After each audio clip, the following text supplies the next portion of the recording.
किसान और बंदर की कहानी। प्रस्तावना। भारत के गांवों में हमेशा से एक अनोखी शांति और सादगी रही है। यहाँ के किसान अपनी मेहनत और ईमानदारी से धरती को सींचते हैं और अन्न उपजाते हैं। लेकिन गांव का जीवन केवल हल और बैलों तक ही सीमित नहीं होता। इसमें जंगल के जीव जंतु भी बराबर के हिस्सेदार होते हैं। इन्हीं में से एक है बंदर। शरारती, नटखट और कभी कभी चतुराई में इंसानों से भी आगे। यह कहानी एक किसान और बंदर की है जो अलग अलग स्वभाव के बावजूद एक दूसरे से टकराते भी हैं और सीखते भी हैं। शुरुआत उत्तर भारत के एक गांव में रामलाल नाम का किसान रहता था। उसका परिवार छोटा था, पत्नी, 2 बच्चे और बूढ़ी माँ। उसके पास 5 बीघा जमीन थी जिस पर वह गेहूं, बाजरा और कभी कभी सब्जियां उगाता था। रामलाल बहुत मेहनती था। सुबह सूरज निकलने से पहले उठता, बैल लेकर खेत जोतता और शाम ढलने तक पसीना बहाता। गांव में लोग उसकी ईमानदारी और मेहनत की तारीफ करते थे। लेकिन एक समस्या थी।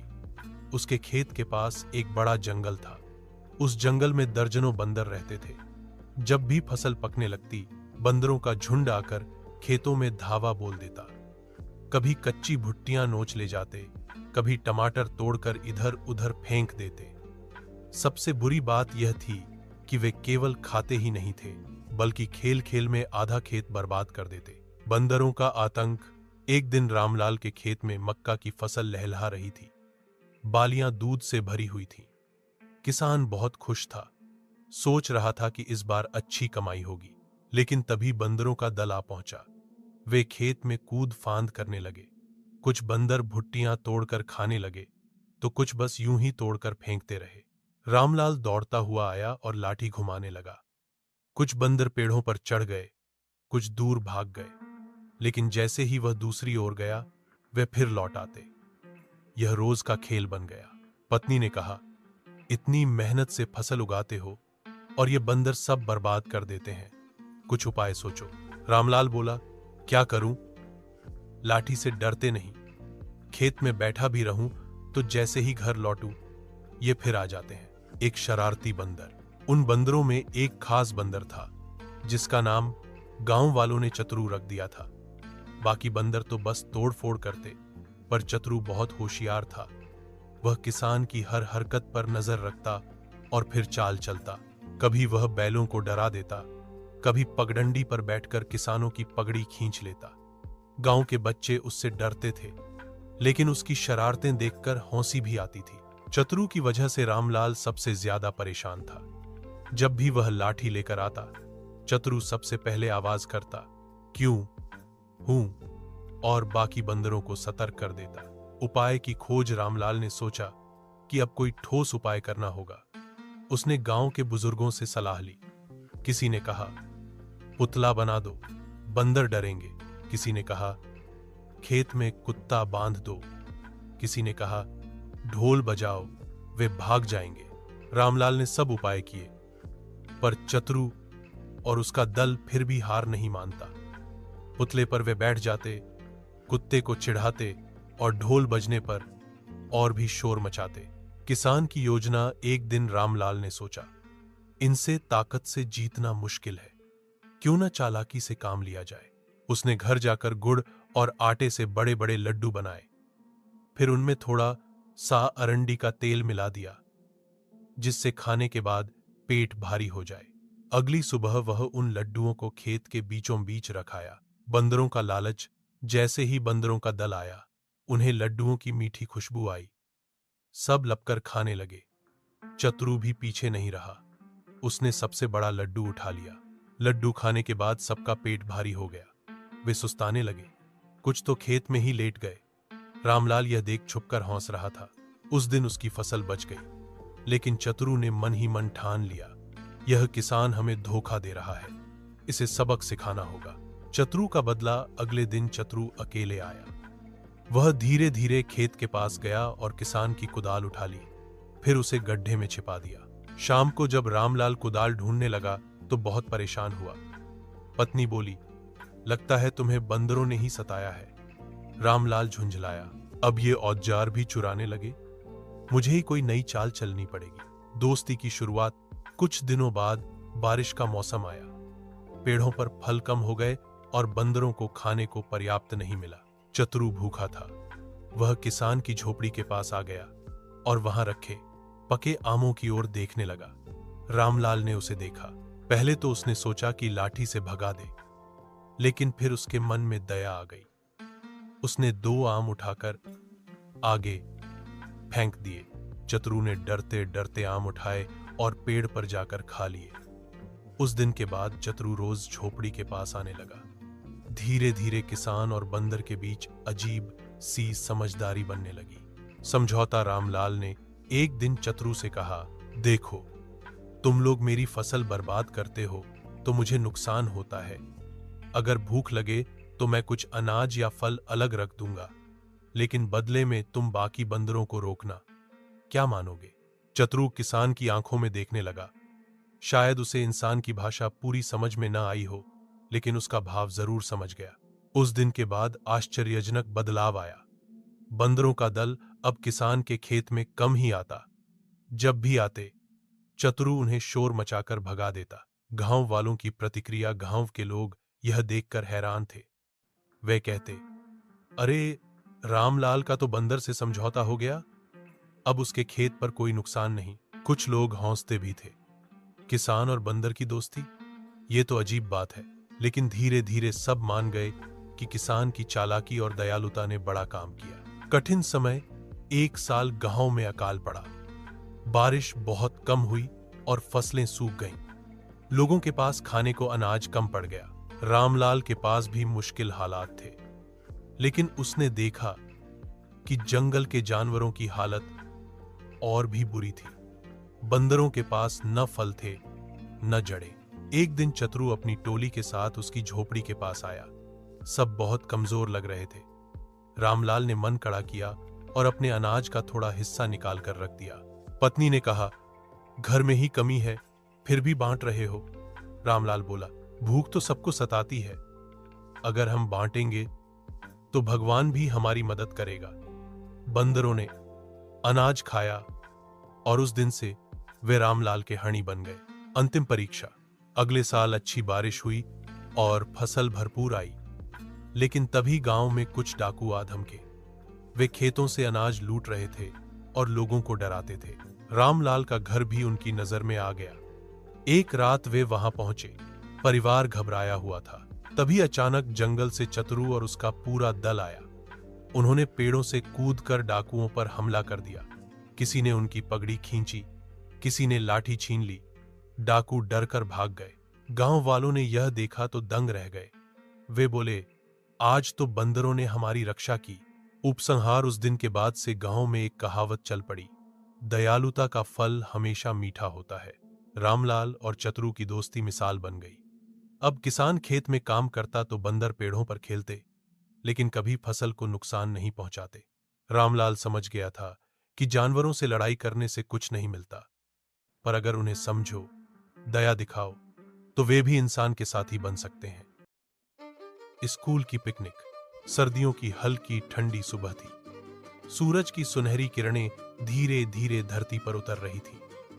हमारे स्कूल में उस दिन का माहौल कुछ अलग ही था, क्योंकि आज हमारी पिकनिक थी। बच्चों के चेहरे पर उत्साह साफ झलक रहा था। हर कोई अपने अपने बैग में स्वादिष्ट खाने, पीने का सामान, खेलों के उपकरण और ढेर सारी ऊर्जा लेकर आया था। हमारी पिकनिक का स्थान पास के ही एक ऐतिहासिक बगीचे में तय किया गया था। सुबह 8 बजे सभी बच्चे स्कूल पहुंचे। मैदान में हमारी बस खड़ी थी और शिक्षक हमें व्यवस्थित रूप से लाइन में खड़ा करके अंदर बिठा रहे थे। बस में बैठते ही बच्चों ने सीटें कब्जा कर लीं और किसी ने खिड़की से बाहर झोंकना शुरू कर दिया, तो कोई अपने मित्र के साथ गाना गाने लगा। जैसे ही बस चली, बच्चों का उत्साह और भी बढ़ गया। रास्ते में खेतों की हरियाली, छोटे छोटे गांव और हवा में उड़ते पंछियों को देखकर सभी के चेहरे पर मुस्कान फैल गई। हमारी क्लास की सीमा ने गाना छेड़ दिया और देखते ही देखते पूरी बस झूम उठी। अध्यापक भी इस उल्लास को देखकर मुस्कुरा रहे थे। करीब 1 घंटे के सफर के बाद हम उस बगीचे में पहुंचे। वहां चारों ओर हरियाली, रंग बिरंगे फूल और बड़े बड़े पेड़ों की छांव ने हमारा स्वागत किया। बच्चे बस से उतरते ही उछल पड़े। किसी ने पेड़ों की ओर भागना शुरू कर दिया तो कोई झूले की तरफ दौड़ा। शिक्षक ने हमें पहले मैदान में इकट्ठा किया और नियम बताए। सब बच्चे समूह में रहेंगे, कोई भी अकेले दूर नहीं जाएगा और सब अपने खाने पीने का ध्यान रखेंगे। इसके बाद सबने मिलकर एक बड़ा गोल घेरा बनाया और सुबह का नाश्ता किया। किसी के टिफिन में आलू के पराठे थे, किसी ने पकौड़े लाए थे तो किसी के पास मिठाई थी। सभी ने आपस में खाना साझा किया। उस क्षण का आनंद ही कुछ और था, जैसे पूरा परिवार एक साथ बैठकर भोजन कर रहा हो। नाश्ते के बाद खेलों की बारी आई। लड़के क्रिकेट खेलने लगे और लड़कियां रस्सी कूद और खो खो में मग्न हो गईं। कुछ छोटे बच्चे कैरम बोर्ड और लूडो निकालकर छायादार पेड़ के नीचे बैठ गए। मैदान खुशी से गूंज उठा। अध्यापक भी खेलों में शामिल हो गए। हमारे गणित के सर ने बैडमिंटन की रैकेट उठा ली और बच्चों को चौंका दिया। खेल कूद के बाद सभी को थोड़ी थकान महसूस हुई। सबने ठंडा पानी पिया और घास पर बैठकर आराम किया। तभी हमारे हिंदी के अध्यापक ने सुझाव दिया कि क्यों न हम सब मिलकर एक छोटा सा सांस्कृतिक कार्यक्रम करें। बच्चों को यह विचार बहुत पसंद आया। किसी ने कविता सुनाई, किसी ने मजेदार चुटकुले और कुछ बच्चों ने मिलकर समूह गान प्रस्तुत किया। तालियों और हंसी ठहाकों से वातावरण गूंज उठा। दोपहर का समय होते ही बच्चों ने अपने अपने डिब्बे खोले। सभी ने मिलकर दावत जैसा माहौल बना लिया। पिकनिक का असली आनंद तो दोस्तों के साथ बैठकर खाना खाने में ही है। भोजन के बाद बच्चों ने बगीचे में घूमकर वहां की सुंदरता का आनंद लिया। कुछ ने फूलों के साथ तस्वीरें खिंचवाईं तो कुछ पेड़ों पर चढ़ने की कोशिश करने लगे। हमारे विज्ञान के अध्यापक ने बच्चों को वहां के पेड़ पौधों के बारे में रोचक जानकारी दी। उन्होंने बताया कि किस पेड़ की पत्तियों से औषधियां बनाई जाती हैं और कौन सा पौधा वातावरण को शुद्ध करता है। बच्चे ध्यान से सुन रहे थे और सवाल पूछते जा रहे थे। इस तरह पिकनिक सिर्फ मनोरंजन ही नहीं बल्कि ज्ञानवर्धक भी बन गई। शाम ढलने लगी थी। पक्षियों का कलरव सुनाई दे रहा था। बच्चों ने आखिरी बार मैदान में दौड़ लगाई और खूब हंसे। फिर सबको बुलाकर अध्यापकों ने वापस बस में बैठाया। लौटते समय बस का माहौल सुबह जैसा शोर गुल वाला नहीं था। खेलकूद और मस्ती से थके बच्चे अब धीमे स्वर में बातें कर रहे थे। कई बच्चों ने तो बस की खिड़की से बाहर देखते देखते आंखें मूंद ली। स्कूल पहुंचकर सबने अध्यापकों का धन्यवाद किया। घर लौटते समय बच्चों के मन में उस दिन की यादें ताजा थीं। स्वादिष्ट भोजन, खेल, हंसी, गीत और ज्ञान। यह पिकनिक उनके जीवन की यादगार घटनाओं में से एक बन गई थी। निष्कर्ष, स्कूल की पिकनिक केवल मनोरंजन का साधन नहीं होती, बल्कि यह बच्चों को आपसी सहयोग, मित्रता और प्रकृति के प्रति प्रेम भी सिखाती है। पिकनिक बच्चों के मन में नई ऊर्जा और उत्साह भर देती है, जिससे वे अपने अध्ययन में भी और अधिक लगन से जुड़ पाते हैं। जो कि मजेदार सैर। रविवार की सुबह थी। मौसम सुहावना था और हल्की हल्की ठंडी हवा चल रही थी। सूरज की किरणें पेड़ों की पत्तियों से छनकर जमीन पर बिखर रही थीं। छुट्टी का दिन होने के कारण घर में बच्चों का उत्साह दोगुना था।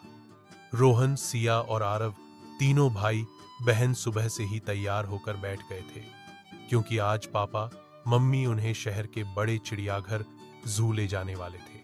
मम्मी ने कहा, इतनी जल्दी जल्दी क्यों तैयार हो गए? अभी तो हमें निकलने में 1 घंटा है। रोहन मुस्कुराकर बोला, मम्मी, हमें देर ही क्यों करनी है? वहां तो बहुत सारे जानवर और पक्षी देखने को मिलेंगे। सिया बोली, हाँ, और मैं तो तोते और मोर देखने के लिए बहुत उत्साहित हूं। आरव सबसे छोटा था।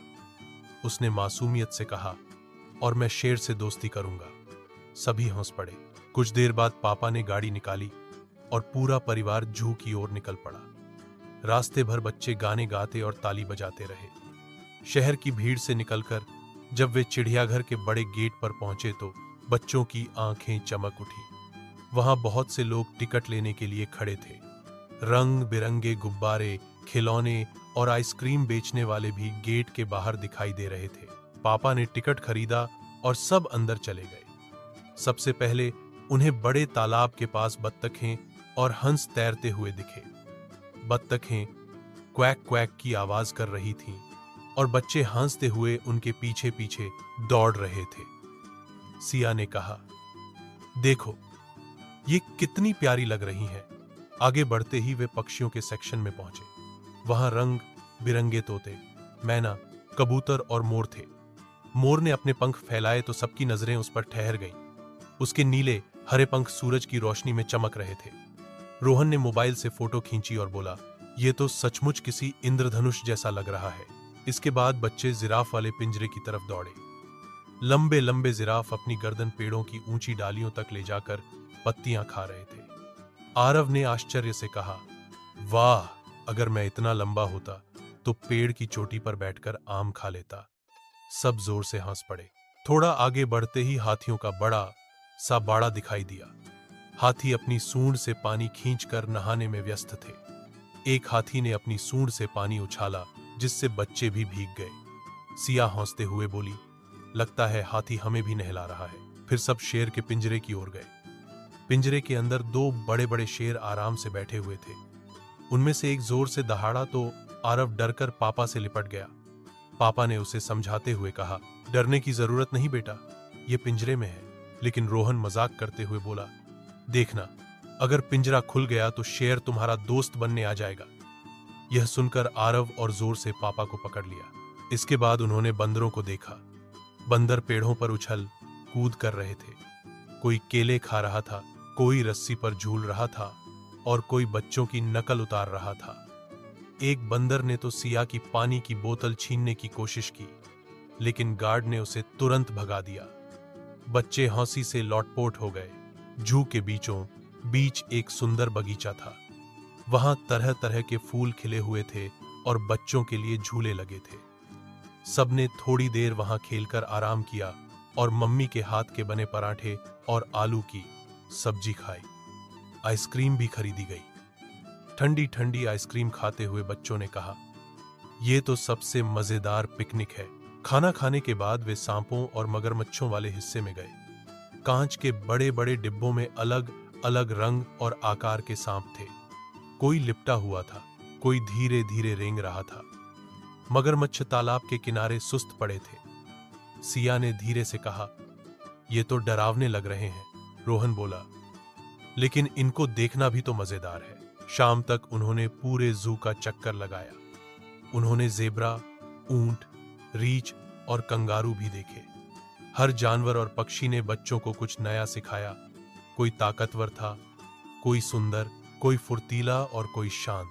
जब घर लौटने का समय आया तो बच्चों के चेहरे पर थकान के साथ साथ खुशी भी झलक रही थी। रास्ते में सिया बोली, आज का दिन बहुत अच्छा था। रोहन ने कहा, हाँ, हमने किताबों में जो जानवर देखे थे आज असली में देख लिए। आरव ने भोलेपन से कहा, अगली बार मैं शेर को अपने साथ घर ले जाऊंगा। सब हौंसते हौंसते घर पहुंच गए। उस रात बच्चे जू में देखे गए जानवरों के सपने देखते देखते गहरी नींद में सो गए। उनके लिए यह दिन हमेशा यादगार बन गया। रहस्यमयी जादूगर। बहुत समय पहले की बात है। एक छोटे से कस्बे में लोग सादगी से जीवन बिताते थे। कस्बे में एक रहस्यमयी जादूगर आया जिसका नाम था वीरांद्र। वह लंबा चोगा पहनता था और हाथ में हमेशा एक चमकती हुई छड़ी रखता था। लोग उससे डरते भी थे और आकर्षित भी। वीरांद्र रोज शाम को चौपाल में आकर जादू दिखाता। कभी वह खाली बर्तन से फूल निकाल देता तो कभी हवा में पक्षियों को उड़ने भेज देता। बच्चे खुशी से तालियां बजाते, लेकिन बड़े लोग सोचते, क्या यह सच में जादू है या कोई चालबाजी? एक दिन कस्बे के पास के जंगल में आग लग गई। आग इतनी तेज थी कि लोग पानी डालकर भी बुझा नहीं पा रहे थे। सब घबरा गए कि अब गांव जल जाएगा। तभी वीरांद्र वहां पहुंचा। उसने अपनी छड़ी उठाई और मंत्र पढ़ा। देखते ही देखते बादल घिर आए और बारिश शुरू हो गई। आग बुझ गई और लोग राहत की सांस लेने लगे। गांव वाले अब उसे केवल जादूगर नहीं बल्कि रक्षक मानने लगे। लेकिन वीरांद्र ने मुस्कुराते हुए कहा, सच्चा जादू मेरे मंत्रों में नहीं, बल्कि तुम्हारे साहस और एकता में है। मैंने सिर्फ मदद की है, पर असली ताकत तो इंसान की भलाई और हिम्मत में छिपी होती है। लोगों ने उसकी बात दिल से मानी।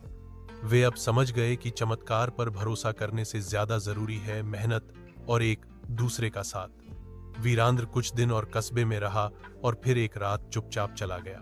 आज भी कस्बे के लोग अपने बच्चों को उसकी कहानी सुनाते हैं और कहते हैं, अगर दिल सच्चा हो और मन नेक, तो हर इंसान खुद एक जादूगर बन सकता है। किसान और उसका बेटा। गांव के किनारे एक साधारण सा किसान रहता था। उसका नाम था हरिराम। उसकी मेहनत और ईमानदारी पूरे गांव में प्रसिद्ध थी। दिन भर वह खेतों में काम करता, बैल की जोड़ी के साथ हल चलाता और रात को थककर अपने छोटे से घर लौट आता। उसका परिवार छोटा था, पत्नी और एक बेटा, नाम अर्जुन। हरिराम चाहता था कि उसका बेटा भी मेहनत की कीमत समझे, पर अर्जुन को मेहनत से परहेज था। वह खेतों में जाने के बजाय पेड़ों की छांव में बैठकर गीत गाने, बांसुरी बजाने या दोस्तों के साथ खेलने में समय बिताना पसंद करता। हरिराम ने कई बार समझाया, बेटा, जमीन ही हमारी असली पूंजी है। जब तू मेहनत करेगा तभी खेत हरे भरे होंगे। पर अर्जुन हमेशा टाल देता, अभी तो मैं छोटा हूं, जब बड़ा हो जाऊंगा तब कर लूंगा मेहनत। समय बीतता गया। हरिराम बूढ़ा होने लगा। उसके लिए दिन रात खेतों में काम करना कठिन होता जा रहा था। उसने सोचा कि अब अर्जुन को किसी तरह जिम्मेदारी का एहसास दिलाना होगा। एक दिन उसने अपने बेटे को बुलाया और कहा, बेटा, मैं अब उतना मजबूत नहीं रहा, पर मैंने खेतों में एक खजाना छुपा रखा है। जब तक मैं जीवित हूं, उस खजाने को नहीं बता सकता, पर तू मेहनत से खेत जोतेगा, तब तुझे वह खजाना मिल जाएगा। खजाने का नाम सुनकर अर्जुन की आंखों में चमक आ गई। वह अगले ही दिन हल लेकर खेत की ओर निकल पड़ा। उसने सुबह से शाम तक पसीना बहाया, खेत की जमीन बार बार जोती। कई दिनों तक उसने बिना रुके मेहनत की, पर खजाना कहीं नहीं मिला। थककर उसने पिता से पूछा, बाबा, मैंने पूरा खेत खोद डाला, पर खजाना तो कहीं दिखाई नहीं देता। हरिराम मुस्कुराए और बोले, अभी धैर्य रखो बेटा, समय आने पर तुझे सब मिलेगा। कुछ ही हफ्तों बाद बारिश का मौसम आया। अर्जुन ने देखा कि जिन खेतों को उसने बार बार जोता था, वहां गेहूं और धान की फसल लहलहा उठी। पौधे इतने अच्छे और घने उगे कि पूरे गांव में अर्जुन के खेत की चर्चा होने लगी। जब फसल पककर तैयार हुई और उसे बेचने के लिए मंडी में ले जाया गया, तो अर्जुन के हाथ में ढेर सारा पैसा आया। हरिराम ने तब बेटे से कहा, देख अर्जुन, यही है वह खजाना जिसकी मैंने तुझे बात बताई थी। यह सोना चांदी का खजाना नहीं, बल्कि मेहनत का खजाना है। जब आदमी अपने हाथों से मिट्टी को जोतता है, बीज बोता है और पसीना बहाता है, तभी यह धरती उसे अन्न और धन देती है। यही असली दौलत है जो कभी खत्म नहीं होती। अर्जुन की आंखें खुल गईं। उसने समझ लिया कि सच्चा सुख आलस्य में नहीं, बल्कि मेहनत में है। उस दिन से उसने खेती को ही अपना धर्म मान लिया। वह रोज सुबह उठकर पिता के साथ खेत जाता, बीज बोता, पानी देता और पूरी लगन से काम करता। धीरे धीरे उसकी मेहनत रंग लाई। खेतों में भरपूर उपज होने लगी और परिवार का जीवन सुखमय हो गया। अर्जुन अब गांव के युवाओं के लिए प्रेरणा बन गया। वह सबको कहता, दोस्तों, अगर तुम्हें जीवन में खजाना चाहिए तो सोने चांदी में मत ढूंढो। सच्चा खजाना हमारी मेहनत है। यही हमें सम्मान, सुख और समृद्धि दिलाती है। हरिराम गर्व से बेटे की बातें सुनते और सोचते, आज मेरा सपना पूरा हो गया। चोर और सिपाही। बहुत समय पहले की बात है। एक छोटे से कस्बे में रमेश नाम का चोर रहता था। वह देखने में साधारण था, लेकिन उसकी आदतें ठीक नहीं थीं। रात के अंधेरे में वह घरों में सेंध लगाकर लोगों की कीमती चीजें चुरा लिया करता। धीरे धीरे पूरे कस्बे में उसका नाम फैलने लगा। लोग डर और बेचैनी में जीने लगे। कस्बे की शांति बनाए रखने की जिम्मेदारी सिपाही अर्जुन के कंधों पर थी। अर्जुन ईमानदार, बहादुर और कर्तव्यनिष्ठ था। उसने ठान लिया कि वह रमेश को रंगे हाथ पकड़ेगा।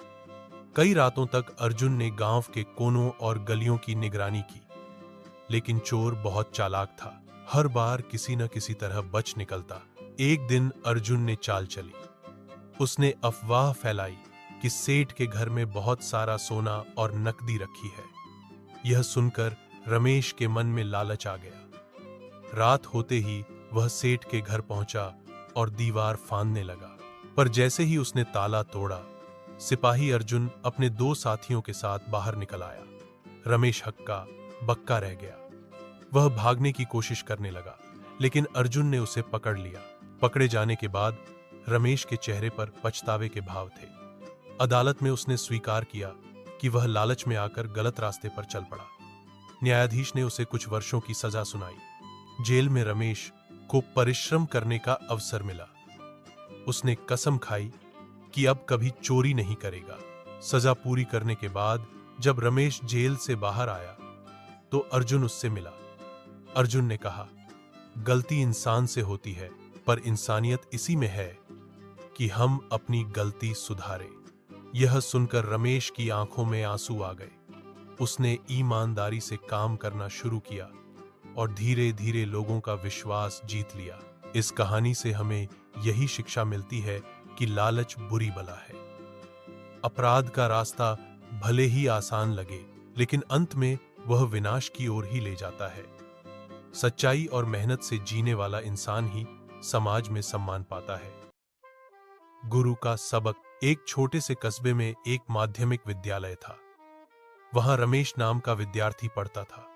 रमेश बहुत होशियार था, लेकिन उसमें एक कमी थी।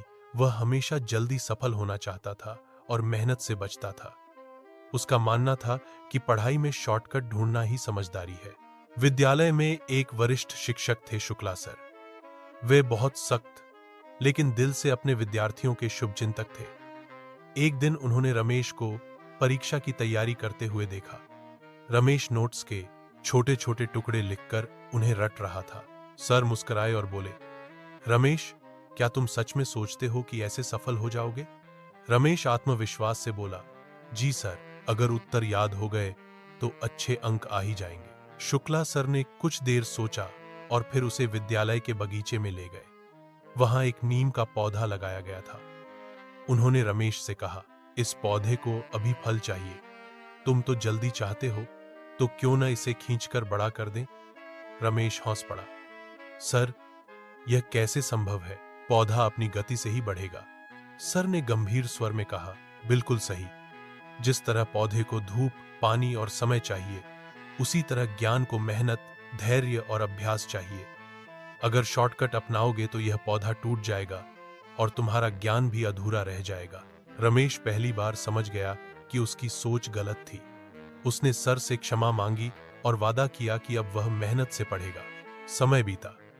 रमेश ने पूरी लगन से अध्ययन किया और उसी वर्ष उसने न केवल अच्छे अंक प्राप्त किए, बल्कि वाद विवाद प्रतियोगिता में भी विद्यालय का नाम रोशन किया।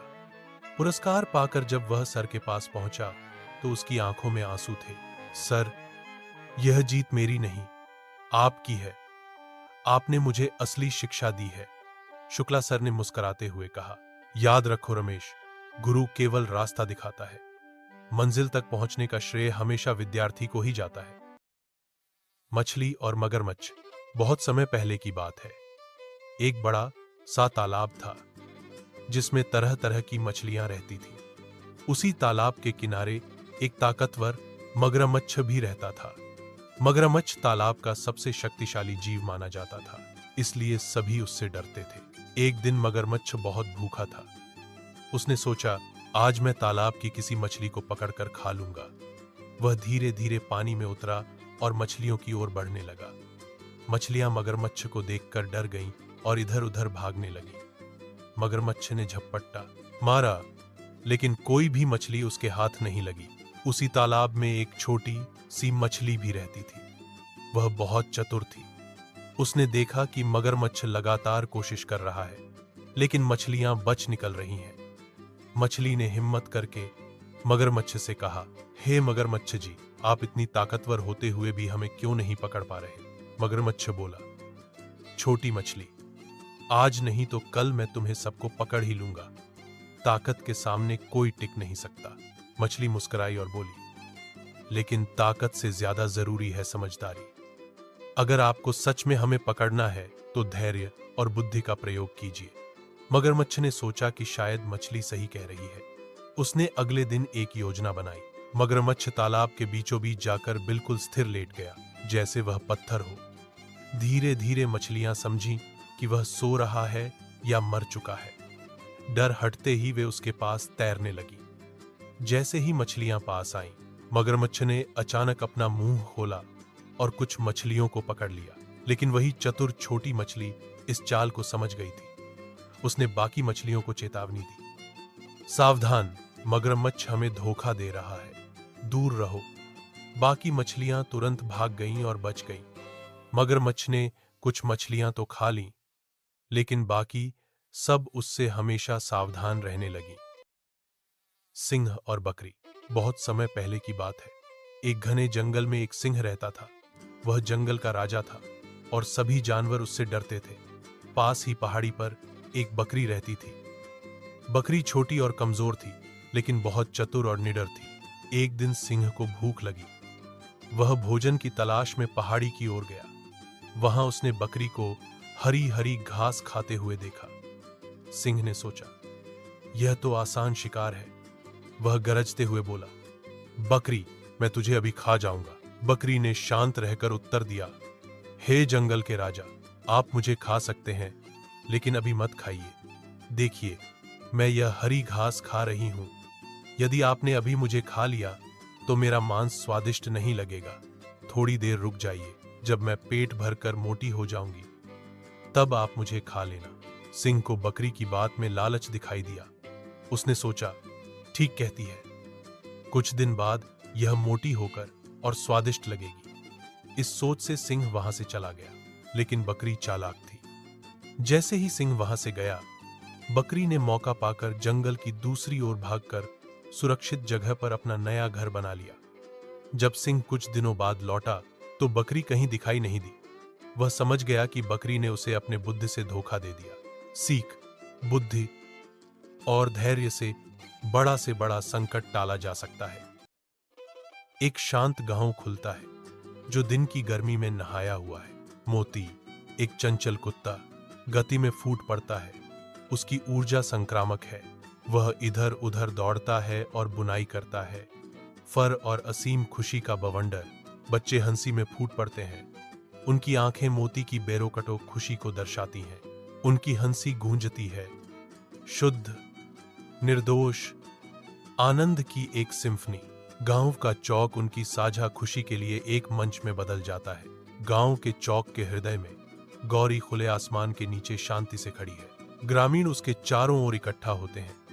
उनके हाथ उसके कीमती दूध को इकट्ठा करने के लिए आगे बढ़ते हैं। हर बूंद श्रद्धा के साथ प्राप्त होती है, जो उसकी प्रदान की गई उदारता का प्रमाण है। धन्यवाद की फुसफुसाहट हवा में भर जाती है। गौरी की उदारता के लिए प्रशंसा का एक कोरस। उसकी उपस्थिति शांति बिखेरती है। गांव के हलचल भरे जीवन के बीच एक कोमल विशाल। गौरी गर्म धूप में नहाती है। जीवन के उपहारों की सरल सुंदरता का प्रतीक है। गांव के रास्ते पर मोती युवा ऊर्जा से भरपूर आगे बढ़ता है। गौरी धीरे धीरे कदमों से चलती है। गांव वाले मनोरंजन के साथ देखते हैं। मोती और गौरी के बीच का बंधन चमकता है, क्योंकि हंसी गांव में गूंजती है। आगे का रास्ता फैला हुआ है, जो दृढ़ दोस्तों द्वारा साझा किए गए रोमांच का वादा करता है। उज्ज्वल धूप में गांव का मेला हंसी और रंग की जीवंत टेपेस्ट्री के रूप में जीवंत हो उठता है। खुशी के माहौल में बच्चों की हंसी मिठाइयों की मधुर खुशबू के साथ मिल जाती है। वयस्क मेले में घूमते हैं, दिन के साधारण सुखों का आनंद लेते हैं। एक स्पष्ट लापरवाह खुशी की भावना हवा में भर जाती है, जो सभी को खुशी के एक साझा क्षण में एकजुट करती है। मेले के जीवंत अराजकता के बीच एक चालाक लोमड़ी चुपके से उभरती है, जिसकी उपस्थिति व्यस्त भीड़ से अनसुनी है। लोमड़ी की निगाहें सुनहरी जलेबियों से भरी एक टोकरी पर टिकी हैं। उसकी आंखें चालाकी से चमक रही हैं। लोमड़ी के दिमाग में एक योजना बनने लगती है, स्वादिष्ट मिठाइयों को छीनने की एक साहसिक योजना। लोमड़ी नीचे झुकती है, मांसपेशियां तनी हुई हैं, कार्रवाई करने के लिए तैयार है। अचानक गति के साथ लोमड़ी टोकरी की ओर झपटती है। उसकी हरकतें तेज और शांत हैं। लोमड़ी जलेबियों पर झपटती है। उसके जबड़े इनाम पर कस जाते हैं। उसकी आंखों में एक विजयी चमक होती है। मेले के जीवंत अराजकता के बीच एक चालाक लोमड़ी सुनहरी जलेबियों से भरी एक टोकरी छीन लेता है। बिजली की गति से लोमड़ी भाग जाती है। चीनी की गंध उसके भागने का निशान छोड़ जाती है। युवा आवाजों का एक कोरस फूट पड़ता है। चोर चोर की उनकी चीखें उत्सव के माहौल को भेद रही हैं।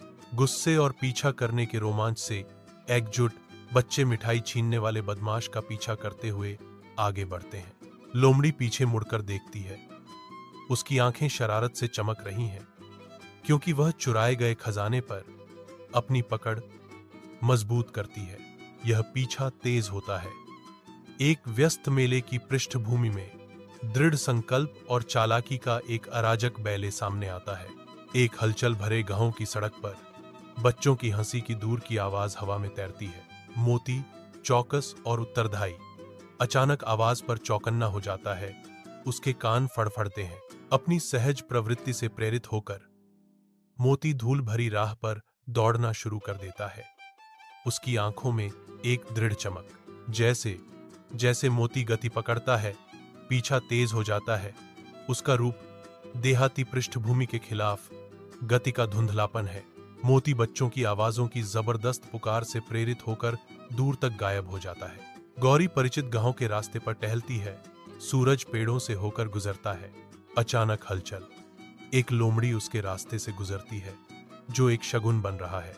लोमड़ी गौरी से टकराती है। भाग्य और दुर्भाग्य का टकराव। टोकरी झुकती है। सुनहरे जलेबियों की बौछार धूल भरे मैदान पर गिरती है।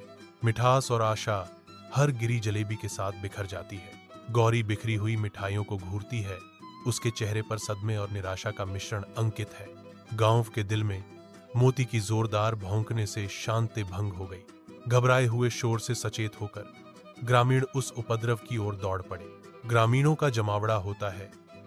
उनकी सामूहिक कार्रवाई लोमड़ी को पकड़ने पर केंद्रित होती है। लोमड़ी फंस गई। ग्रामीणों ने अपनी त्वरित प्रतिक्रिया में विजय प्राप्त की। गांव का आंगन जीवन से गुलजार है, क्योंकि ग्रामीण इकट्ठा होते हैं। उनके चेहरे प्रशंसा से चमकते हैं। सूर्य का प्रकाश दृश्य को भिगो देता है, जो जीवंत पारंपरिक पोशाक पर सुनहरी चमक बिखेरता है। बच्चे भीड़ से गुजरते हैं। उनकी आवाजें उत्साह से गूंजती हैं। सबसे अद्भुत जोड़ी मोती और गौरी ऊंचे खड़े हैं। उनकी बहादुरी सभी द्वारा मनाई जाती है। गांव के दिल में मोती और गौरी का बंधन हर गुजरते दिन के साथ गहरा होता जाता है। उनकी हंसी गांव में गूंजती है, दोस्ती और साझा सपनों की एक धुन। साथ साथ वे गांव के जीवन के सुख दुख से गुजरते हैं। उनकी दोस्ती अटूट है। हर साझा नजर में अटूट समर्थन का एक मौन वादा उनके दिलों को एक साथ बांधता है। गांव का घर चिंतित ग्रामीणों से भरा है। उनके चेहरे एक साझा डर की भावना को दर्शाते हैं। हर छाया सामूहिक चिंता को गहरा करती है। फुसफुसाहटें हवा में तैरती हैं। हर एक स्पष्ट तनाव को बढ़ाती है। एक ग्रामीण चुप्पी तोड़ता है, एक नाजुक आश्वासन प्रदान करता है। चिंता मत करो, हमारे पास मोती और गौरी है। मोती और गौरी का जिक्र हवा में तैरता है, जो बढ़ते हुए निराशा के खिलाफ उम्मीद की किरण है। गांव का भाग्य उनके कंधों पर टिका है। इन निराशाजनक समय में एक भारी बोझ। अविराम धूप के नीचे मोती और गौरी उद्धारकर्ता के रूप में उभरते हैं। उनके कार्य सूखे गांव में सहायता और राहत का एक चित्र प्रस्तुत करते हैं। धूल भरी राहें आभार के मार्ग बन जाती हैं। हर कदम मोती और गौरी के निस्वार्थ कार्यों के लिए ग्रामीणों की हार्दिक सराहना के साथ गूंजता है। मोती और गौरी की दयालुता से प्रभावित लोगों के चेहरों पर सूरज की कठोर चमक नरम पड़ जाती है, जो बहाल आशा के क्षणों को उजागर करती है। कठिनाई से चिह्नित परिदृश्य में मोती और गौरी की उपस्थिति एक सुखदायक मरहम लाती है, जो निराशा को शांत उत्सव में बदल देती है। मोती और गौरी के अथक प्रयासों से गांव फिर से फल फूल रहा है। उनके नाम हर कोने में श्रद्धा से फुसफुसाए जाते हैं। धूप से सराबोर गांव के आंगन में आवाजों का एक सिम्फनी उठती है जो मोती और गौरी की महान दोस्ती की कहानियों को बुनती है। इशारे हवा में नृत्य करते हैं, मुस्कुराहट जंगली फूलों की तरह खिलती है जो वास्तविक दोस्ती की गहरी ताकत को रेखांकित करती है। मोती और गौरी का बंधन साबित करता है कि सच्ची दोस्ती ताकत या चतुराई से ज्यादा शक्तिशाली है। सूर्य की गर्मी उनके दिलों की गर्मी को दर्शाती है, एक ऐसे बंधन का जश्न मनाती है जो सभी बाधाओं को धता बताता है। उनकी आवाजें एक कोरस में मिल जाती हैं, एकता और अटूट समर्थन का एक जीवंत चित्र चित्रित करती हैं। दिन की सुनहरी रोशनी में नहाए मोती और गौरी गांव में घूमते हैं, उनकी साझा हंसी हवा में खुशी भर देती है। गांव के दिल में उनके कदम हल्के और बेफिक्र वे खुशी की भावना बिखेरते हैं। उनकी हंसी हवा में नाचती है, गांव में गूंजती है। वे संतोष की आकृतियों के रूप में प्रकट होते हैं, उनका बंधन उज्जवल रूप से चमकता है। उनकी हरकतें तरल और सुंदर खुशी की तस्वीर बनाती हैं। सूर्य की दृष्टि में गांव का आंगन जागता है, छायाएं लंबी होती जा रही हैं, ग्रामीण इकट्ठा होते हैं, उनके दिल मोती और गौरी के बंधन की यादों से भरे हुए हैं। दोपहर की शांति में वे दोस्ती की कहानी से प्रेरणा पाते हैं, उनके चेहरों पर एक नई समझ आती है, उनकी आंखों में उम्मीद झलकती है। साफ दिल और साथ की भावना से हर मुश्किल आसान लगती है। एक चमकदार नीली कार व्यस्त शहर की सड़क पर अपना रास्ता बनाती है, जिसका चिकना डिजाइन राहगीरों का ध्यान आकर्षित करता है। पैदल चलने वाले रुकते हैं और मुस्कुराते हैं, उनके चेहरे कार की सुंदरता की प्रशंसा करते हुए खिल उठते हैं। कार सुचारू रूप से चलती है, इसकी उपस्थिति सुंदरता और परिष्कार का अनुभव कराती है। कार को गर्व महसूस होता है, उसका इंजन संतुष्टि से गुनगुनाता है क्योंकि उसे प्रशंसा मिलती है। गाड़ी अपनी यात्रा जारी रखती है, शहर प्रशंसा के धुंधलेपन में बदल जाता है और अपने पीछे विस्मय का एक निशान छोड़ जाता है। शहर के किनारे एक पुराना ट्रक खड़ा है जो स्थायी शक्ति का प्रमाण है। यह जीवन का सार, अनाज और सब्जियां खेतों से हलचल भरे शहर तक ले जाता है। पुराना ट्रक अपने कर्तव्य पर गर्व करता है, फिर भी इसकी बूढ़ी फ्रेम के भीतर ईर्ष्या की एक टीस उठती है जैसे ही चिकनी कारें गुजरती हैं। ट्रक अपनी यात्रा जारी रखता है, हलचल भरी सड़क पर चिकनी कार गति का धुंधलापन बन जाती है जो पुरानी ट्रक को अपनी छाया में छोड़ देती है। ट्रक गड़गड़ाता हुआ चलता है, जिसका मौसम से प्रभावित बाहरी हिस्सा समय और परिश्रम के निशान दिखाता है। कार आगे बढ़ती है, इसका इंजन युवा जोश से दहाड़ता है। ट्रक आगे बढ़ता है, इसका इंजन अपने वर्षों के भार से कराह रहा है। कार चिल्लाती है, देखो तो ट्रक भाई, तुम कितने बूढ़े और भारी हो, तुम्हें देखकर कोई खुश नहीं होता। ट्रक अपनी यात्रा जारी रखता है, कार के ताने के बावजूद उसकी स्थिर लय अटूट है। एक शांत सड़क पर एक ट्रक निष्क्रिय खड़ा है, उसकी उपस्थिति आने वाली यात्राओं का एक मौन वादा है। ट्रक चालू होता है, इसका इंजन एक गहरी दहाड़ है जो सड़क पर गूंजती है। गहरी गूंजायमान आवाज में ट्रक घोषणा करता है, बहन, हर किसी का अपना महत्व है। ट्रक जारी रहता है, अपने उद्देश्य पर जोर देता है, आपका काम खुशी लाना है और मेरा काम लोगों की जरूरतों को पूरा करना है। आसन्न तबाही से भरे आकाश के नीचे मूसलाधार बारिश शहर को तबाह कर देती है, जिससे धरती और आकाश के बीच की रेखा धुंधली हो जाती है। शहर डूब गया है, इसकी सड़कें उग्र नदियों में बदल गई हैं जो गांव को बाहरी दुनिया से अलग कर रही हैं। नदियां सूझ जाती हैं, उनकी धाराएं मजबूत और निर्दयी होती हैं। दम घुटने वाला धूसर आकाश नीचे की निराशा को दर्शाता है, जो बाढ़ वाले परिदृश्य पर एक उदासी छाता है। लगातार बारिश जारी है, हर बूंद शहर के अलगाव और भेद्यता की याद दिलाती है। प्रकृति का प्रकोप शुरू हो गया, जिससे गांव पानी में फंस गया। एक शहर जो कभी जीवन था, अब बढ़ती खाद्य कमी की कठोर वास्तविकता का सामना कर रहा है।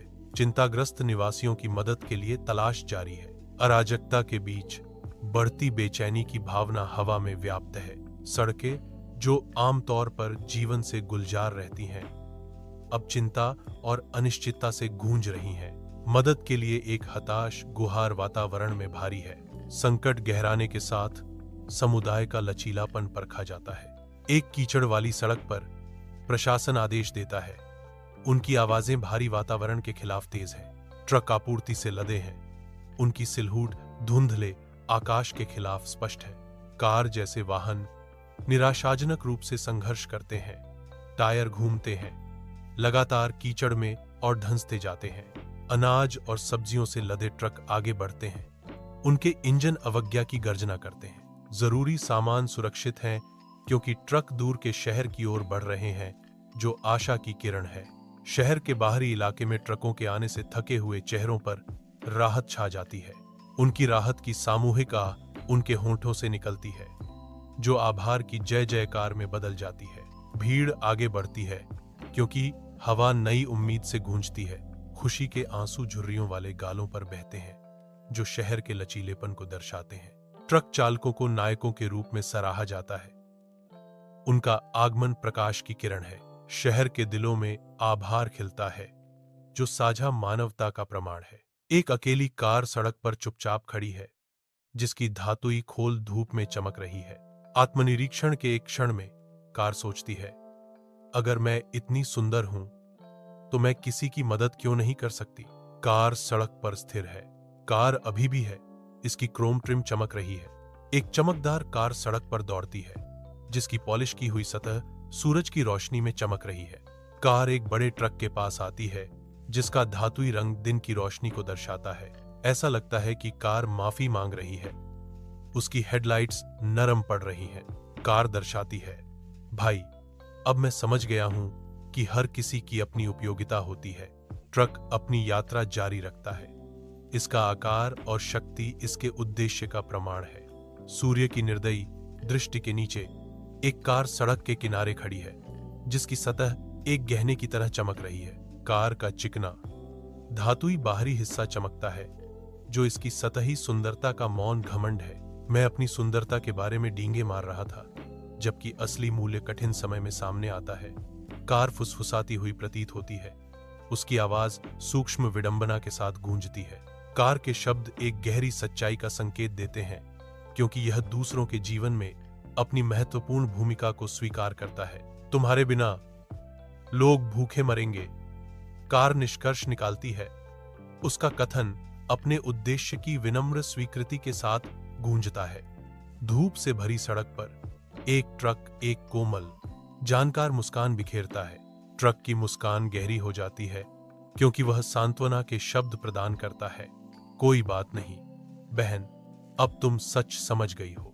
ट्रक ज्ञान की बातें साझा करता है। याद रखें, दूसरों से अपनी तुलना करना सही नहीं है। ट्रक चुपचाप खड़ा है, व्यस्त सड़क पर दयालुता का प्रतीक। शहर के दिल में एक कार दूर चली जाती है, जिसकी विदाई एक नई विनम्रता से चिह्नित है। गाड़ी तेज होती है। इसके पहियों का हर घुमाव सीखे गए पाठों का प्रमाण है। एक ट्रक की यादें ड्राइवर के मन में बनी रहती हैं, जो हर मोड़ और त्वरित निर्णय को आकार देती हैं। कार अब एक नए सम्मान के साथ नेविगेट करती है।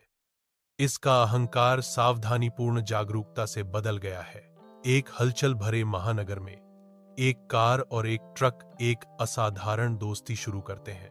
वे एक साथ शहर को पीछे छोड़ देते हैं। वे धूप से सराबोर ग्रामीण इलाकों से यात्रा करते हैं, आशा और मूल्य का संदेश फैलाते हैं। हर शहर में वे दूसरों को उनकी अंतर्निहित योग्यता की याद दिलाते हैं। उनके पहिए घूमते हैं, हर कोने तक संदेश ले जाते हैं। कार और ट्रक अपनी यात्रा जारी रखते हैं, प्रोत्साहन और एकता का मार्ग छोड़ते हुए। शहर जागता है, क्योंकि वाहन अपने दैनिक बैले की शुरुआत करते हैं, जो सड़कों से होकर गुजरते हैं। प्रत्येक कार एक कहानी, संबंध का वादा और उन लोगों के लिए खुशी का स्पर्श लेकर जाती है, जिनसे वे गुजरती हैं। सड़कों में उद्देश्य की भावना है, जो रोजमर्रा की जिंदगी के धागों को ले जाती है, क्योंकि वे आपस में जुड़ते हैं। हर यात्रा में दयालुता का एक सूक्ष्म कार्य, आनंद का एक साझा क्षण शहरी परिदृश्य से गुजरता है। शहर जागता है। कारें और ट्रक सड़कों पर अपना दैनिक संगीत शुरू करते हैं। हर वाहन एक मौन सबक फुसफुसाता हुआ प्रतीत होता है। अहंकार और कम आंकना विनाश की ओर ले जाते हैं। वाहनों की निरंतर गति एक गहन सच्चाई व्यक्त करती है। वाहनों का नृत्य जीवन के जटिल संतुलन का एक रूपक बन जाता है। अराजकता के बीच एक साधारण याद दिलाना, विनम्रता और सम्मान सफलता का मार्ग प्रशस्त करते हैं। सड़क जारी है, जो सभी को पार करने वालों को संतुलन की नाजुक कला सिखाती है। गांव सूरज की रोशनी में फलता फूलता है, जहां ग्रामीण अपनी दैनिक दिनचर्या में लगे हुए हैं। एक घोड़ा भीड़भाड़ वाली गलियों से लदे हुए कार्ट को खींचते हुए अपने दोहन के खिलाफ तनाव डालता है। जैसे बच्चे हंसते हैं और एक दूसरे का पीछा करते हैं। बिना किसी चेतावनी के एक साधारण घर से धुआं उठता है, जो तुरंत एक भयंकर आग में बदल जाता है। आग, आग, जल्दी करो की पुकार से दहशत फैल जाती है, जिससे ग्रामीण डर में इधर उधर भाग जाते हैं। हाथी घने जंगल से शांति से गुजरता है। हरे भरे संसार में एक विशालकाय, दूर से आती हुई आवाज, घबराहट भरी चीखों का एक समूह जंगल की शांति को भंग कर देता है। धुएं की गंध तीखी और तेज हवा को चुभती है, सबसे बुरी बात की पुष्टि करती है। गांव जल रहा है। प्रवृत्ति और करुणा से प्रेरित होकर हाथी मुड़ता है।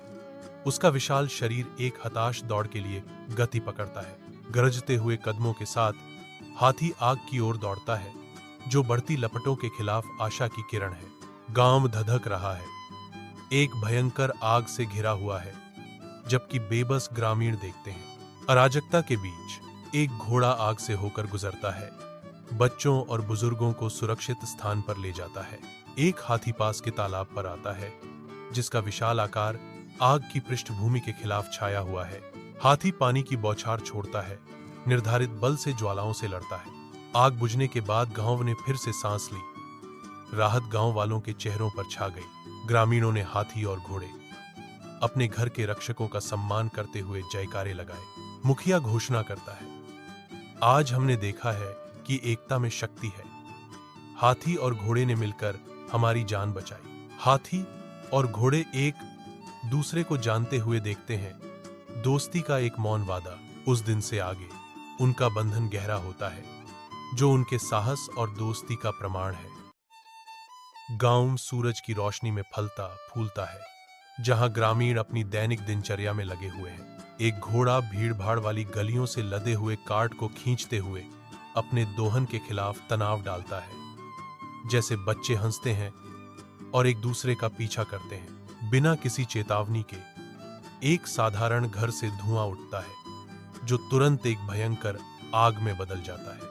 आग, आग, जल्दी करो की पुकार से दहशत फैल जाती है, जिससे ग्रामीण डर में इधर उधर भाग जाते हैं। हाथी घने जंगल से शांति से गुजरता है।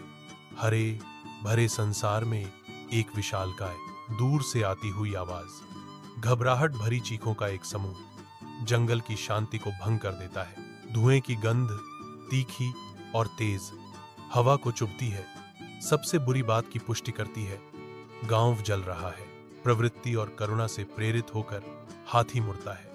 उसका विशाल शरीर एक हताश दौड़ के लिए गति पकड़ता है। गरजते हुए कदमों के साथ हाथी आग की ओर दौड़ता है, जो बढ़ती लपटों के खिलाफ आशा की किरण है। गांव धधक रहा है, एक भयंकर आग से घिरा हुआ है, जबकि बेबस ग्रामीण देखते हैं। अराजकता के बीच एक घोड़ा आग से होकर गुजरता है, बच्चों और बुजुर्गों को सुरक्षित स्थान पर ले जाता है। एक हाथी पास के तालाब पर आता है, जिसका विशाल आकार आग की पृष्ठभूमि के खिलाफ छाया हुआ है। हाथी पानी की बौछार छोड़ता है, निर्धारित बल से ज्वालाओं से लड़ता है। आग बुझने के बाद गांव ने फिर से सांस ली। राहत गांव वालों के चेहरों पर छा गई। ग्रामीणों ने हाथी और घोड़े, अपने घर के रक्षकों का सम्मान करते हुए जयकारे लगाए। मुखिया घोषणा करता है, आज हमने देखा है कि एकता में शक्ति है। हाथी और घोड़े ने मिलकर हमारी जान बचाई। हाथी और घोड़े एक दूसरे को जानते हुए देखते हैं। दोस्ती का एक मौन वादा। उस दिन से आगे उनका बंधन गहरा होता है, जो उनके साहस और दोस्ती का प्रमाण है। एक चमकदार नीली कार व्यस्त शहर की सड़क पर अपना रास्ता बनाती है, जिसका चिकना डिजाइन राहगीरों का ध्यान आकर्षित करता है। पैदल चलने वाले रुकते हैं और मुस्कुराते हैं, उनके चेहरे कार की सुंदरता की प्रशंसा करते हुए खिल उठते हैं। कार सुचारू रूप से चलती है। इसकी उपस्थिति सुंदरता और परिष्कार का अनुभव कराती है। कार को गर्व महसूस होता है। उसका इंजन संतुष्टि से गुनगुनाता है क्योंकि उसे प्रशंसा मिलती है। गाड़ी अपनी यात्रा जारी रखती है। शहर प्रशंसा के धुंधलेपन में बदल जाता है और अपने पीछे विस्मय का एक निशान छोड़ जाता है। शहर के किनारे एक पुराना ट्रक खड़ा है जो स्थायी शक्ति का प्रमाण है। यह जीवन का सार, अनाज और सब्जियां खेतों से हलचल भरे शहर तक ले जाता है। पुराना ट्रक अपने कर्तव्य पर गर्व करता है, फिर भी इसकी बूढ़ी फ्रेम के भीतर ईर्ष्या की एक टीस उठती है जैसे ही चिकनी कारें गुजरती हैं। ट्रक अपनी यात्रा जारी रखता है। हलचल भरी सड़क पर चिकनी कार गति का धुंधलापन बन जाती है जो पुरानी ट्रक को अपनी छाया में छोड़ देती है। ट्रक गड़गड़ाता हुआ चलता है जिसका मौसम से प्रभावित बाहरी हिस्सा समय और परिश्रम के निशान दिखाता है। कार आगे बढ़ती है। इसका इंजन युवा जोश से दहाड़ता है। ट्रक आगे बढ़ता है। इसका इंजन अपने वर्षों के भार से कराह रहा है। कार चिल्लाती है, देखो तो ट्रक भाई, तुम कितने बूढ़े और भारी हो, तुम्हें देखकर कोई खुश नहीं होता। ट्रक अपनी यात्रा जारी रखता है। कार के ताने के बावजूद उसकी स्थिर लय अटूट है। एक शांत सड़क पर एक ट्रक निष्क्रिय खड़ा है। उसकी उपस्थिति आने वाली यात्राओं का एक मौन वादा है। ट्रक चालू होता है। इसका इंजन एक गहरी दहाड़ है जो सड़क पर गूंजती है। गहरी गूंजायमान आवाज में ट्रक घोषणा करता है, बहन, हर किसी का अपना महत्व है। ट्रक जारी रहता है, अपने उद्देश्य पर जोर देता है। आपका काम खुशी लाना है और मेरा काम लोगों की जरूरतों को पूरा करना है। आसन्न तबाही से भरे आकाश के नीचे मूसलाधार बारिश शहर को तबाह कर देती है, जिससे धरती और आकाश के बीच की रेखा धुंधली हो जाती है। शहर डूब गया है। इसकी सड़कें उग्र नदियों में बदल गई हैं जो गांव को बाहरी दुनिया से अलग कर रही हैं। नदियां सूझ जाती हैं। उनकी धाराएं मजबूत और निर्दयी होती हैं। दम घुटने वाला धूसर आकाश नीचे की निराशा को दर्शाता है जो बाढ़ वाले परिदृश्य पर एक उदासी छाता है। लगातार बारिश जारी है। हर बूंद शहर के अलगाव और भेद्यता की याद दिलाती है। प्रकृति का प्रकोप शुरू हो गया जिससे गांव पानी में फंस गया। एक शहर जो कभी जीवन था अब बढ़ती खाद्य कमी की कठोर वास्तविकता का सामना कर रहा है। चिंताग्रस्त निवासियों की मदद के लिए तलाश जारी है। अराजकता के बीच बढ़ती बेचैनी की भावना हवा में व्याप्त है। सड़कें जो आमतौर पर जीवन से गुलजार रहती हैं अब चिंता और अनिश्चितता से गूंज रही हैं। मदद के लिए एक हताश गुहार वातावरण में भारी है। संकट गहराने के साथ समुदाय का लचीलापन परखा जाता है। एक कीचड़ वाली सड़क पर प्रशासन आदेश देता है। उनकी आवाजें भारी वातावरण के खिलाफ तेज हैं। ट्रक आपूर्ति से लदे हैं। उनकी सिलहूट धुंधले आकाश के खिलाफ स्पष्ट है। कार जैसे वाहन निराशाजनक रूप से संघर्ष करते हैं। टायर घूमते हैं, लगातार कीचड़ में और धंसते जाते हैं। अनाज और सब्जियों से लदे ट्रक आगे बढ़ते हैं। उनके इंजन अवज्ञा की गर्जना करते हैं। जरूरी सामान सुरक्षित हैं क्योंकि ट्रक दूर के शहर की ओर बढ़ रहे हैं जो आशा की किरण है। शहर के बाहरी इलाके में ट्रकों के आने से थके हुए चेहरों पर राहत छा जाती है। उनकी राहत की सामूहिक आह उनके होंठों से निकलती है जो आभार की जय जयकार में बदल जाती है। भीड़ आगे बढ़ती है क्योंकि हवा नई उम्मीद से गूंजती है। खुशी के आंसू झुर्रियों वाले गालों पर बहते हैं जो शहर के लचीलेपन को दर्शाते हैं। ट्रक चालकों को नायकों के रूप में सराहा जाता है। उनका आगमन प्रकाश की किरण है। शहर के दिलों में आभार खिलता है जो साझा मानवता का प्रमाण है। एक अकेली कार सड़क पर चुपचाप खड़ी है जिसकी धातुई खोल धूप में चमक रही है। आत्मनिरीक्षण के एक क्षण में कार सोचती है, अगर मैं इतनी सुंदर हूं तो मैं किसी की मदद क्यों नहीं कर सकती। कार सड़क पर स्थिर है। कार अभी भी है। इसकी क्रोम ट्रिम चमक रही है। एक चमकदार कार सड़क पर दौड़ती है जिसकी पॉलिश की हुई सतह सूरज की रोशनी में चमक रही है। कार एक बड़े ट्रक के पास आती है जिसका धातुई रंग दिन की रोशनी को दर्शाता है। ऐसा लगता है कि कार माफी मांग रही है। उसकी हेडलाइट्स नरम पड़ रही हैं। कार दर्शाती है, भाई, अब मैं समझ गया हूं कि हर किसी की अपनी उपयोगिता होती है। ट्रक अपनी यात्रा जारी रखता है। इसका आकार और शक्ति इसके उद्देश्य का प्रमाण है। सूर्य की निर्दयी दृष्टि के नीचे एक कार सड़क के किनारे खड़ी है, जिसकी सतह एक गहने की तरह चमक रही है। कार का चिकना धातुई बाहरी हिस्सा चमकता है, जो इसकी सतही सुंदरता का मौन घमंड है। मैं अपनी सुंदरता के बारे में डींगे मार रहा था, जबकि असली मूल्य कठिन समय में सामने आता है। कार फुसफुसाती हुई प्रतीत होती है। उसकी आवाज सूक्ष्म विडंबना के साथ गूंजती है। कार के शब्द एक गहरी सच्चाई का संकेत देते हैं, क्योंकि यह दूसरों के जीवन में अपनी महत्वपूर्ण भूमिका को स्वीकार करता है। तुम्हारे बिना लोग भूखे मरेंगे, कार निष्कर्ष निकालती है। उसका कथन अपने उद्देश्य की विनम्र स्वीकृति के साथ गूंजता है। धूप से भरी सड़क पर एक ट्रक एक कोमल, जानकार मुस्कान बिखेरता है। ट्रक की मुस्कान गहरी हो जाती है, क्योंकि वह सांत्वना के शब्द प्रदान करता है। कोई बात नहीं बहन, अब तुम सच समझ गई हो। ट्रक ज्ञान की बातें साझा करता है।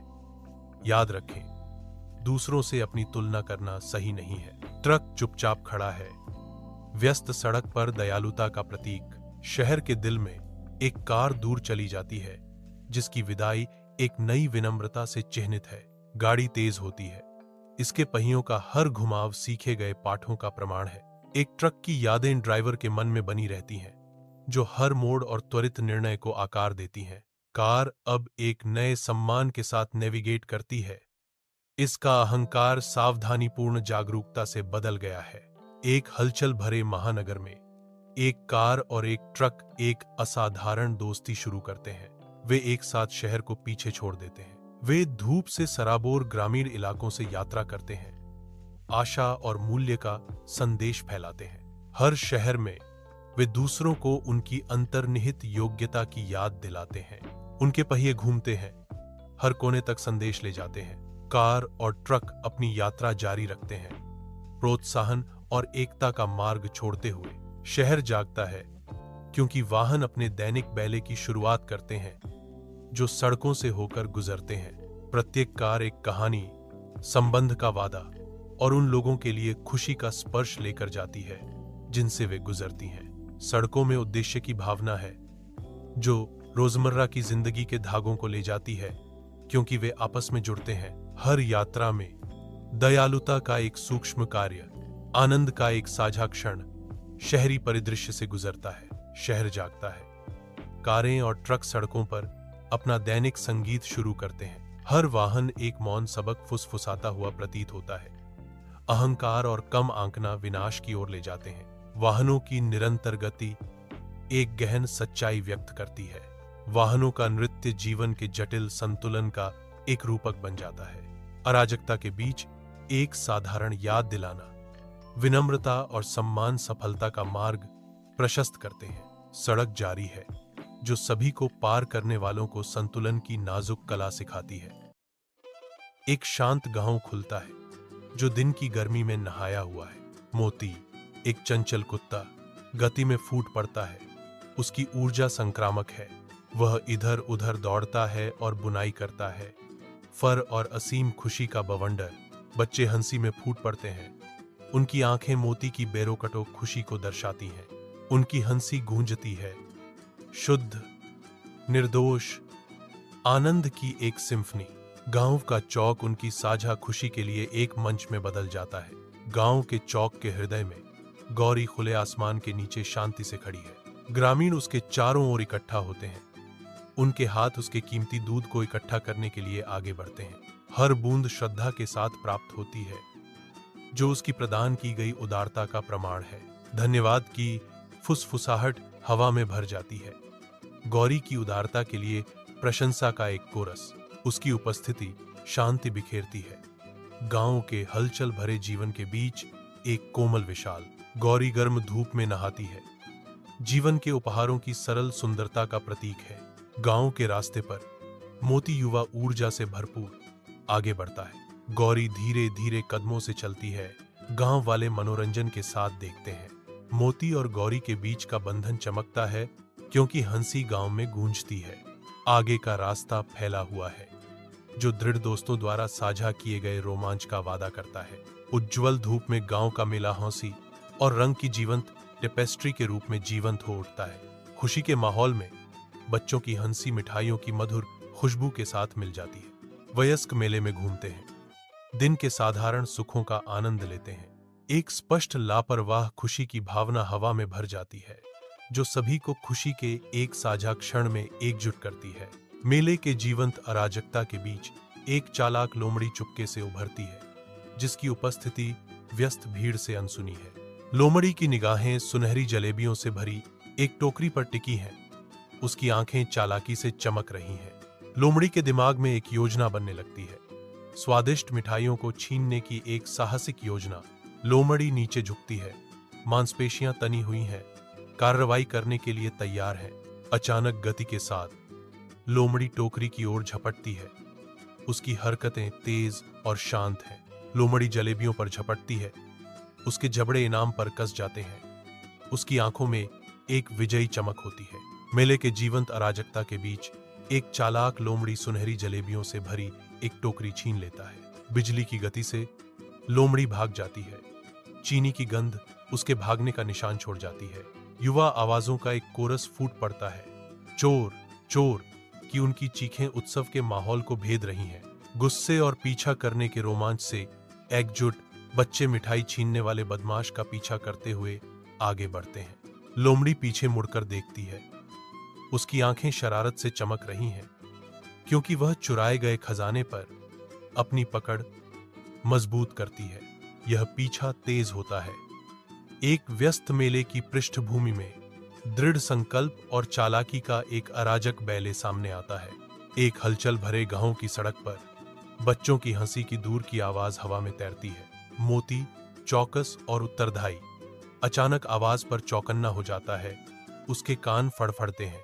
अपनी सहज प्रवृत्ति से प्रेरित होकर मोती धूल भरी राह पर दौड़ना शुरू कर देता है। उसकी आंखों में एक दृढ़ चमक।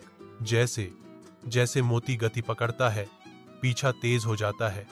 उसका रूप देहाती पृष्ठभूमि के खिलाफ गति का धुंधलापन है। मोती बच्चों की आवाजों की जबरदस्त पुकार से प्रेरित होकर दूर तक गायब हो जाता है। गौरी परिचित गांव के रास्ते पर टहलती है। सूरज पेड़ों से होकर गुजरता है। अचानक हलचल। एक लोमड़ी उसके रास्ते से गुजरती है, जो एक शगुन बन रहा है। लोमड़ी गौरी से टकराती है। भाग्य और दुर्भाग्य का टकराव। टोकरी झुकती है।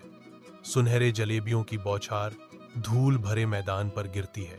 मिठास और आशा हर गिरी जलेबी के साथ बिखर जाती है। गौरी बिखरी हुई मिठाइयों को घूरती है। उसके चेहरे पर सदमे और निराशा का मिश्रण अंकित है। गांव के दिल में मोती की जोरदार भौंकने से शांति भंग हो गई। घबराए हुए शोर से सचेत होकर ग्रामीण उस उपद्रव की ओर दौड़ पड़े।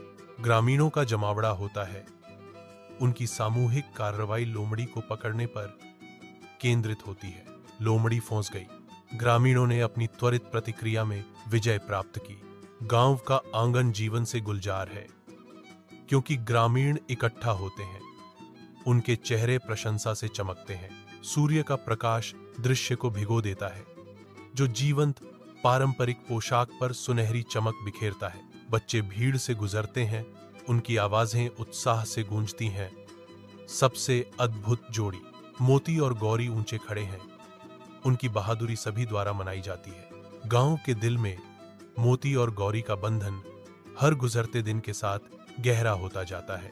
उनकी हंसी गांव में गूंजती है, दोस्ती और साझा सपनों की एक धुन। साथ साथ वे गांव के जीवन के सुख दुख से गुजरते हैं। उनकी दोस्ती अटूट है।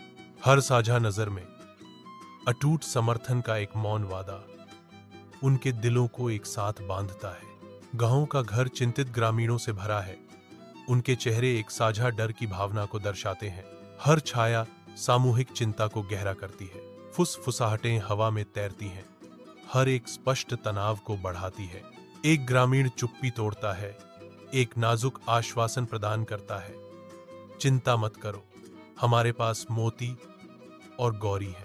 मोती और गौरी का जिक्र हवा में तैरता है, जो बढ़ते हुए निराशा के खिलाफ उम्मीद की किरण है। गांव का भाग्य उनके कंधों पर टिका है। इन निराशाजनक समय में एक भारी बोझ। अविराम धूप के नीचे मोती और गौरी उद्धारकर्ता के रूप में उभरते हैं। उनके कार्य सूखे गांव में सहायता और राहत का एक चित्र प्रस्तुत करते हैं। धूल भरी राहें आभार के मार्ग बन जाती हैं। हर कदम मोती और गौरी के निस्वार्थ कार्यों के लिए ग्रामीणों की हार्दिक सराहना के साथ गूंजता है।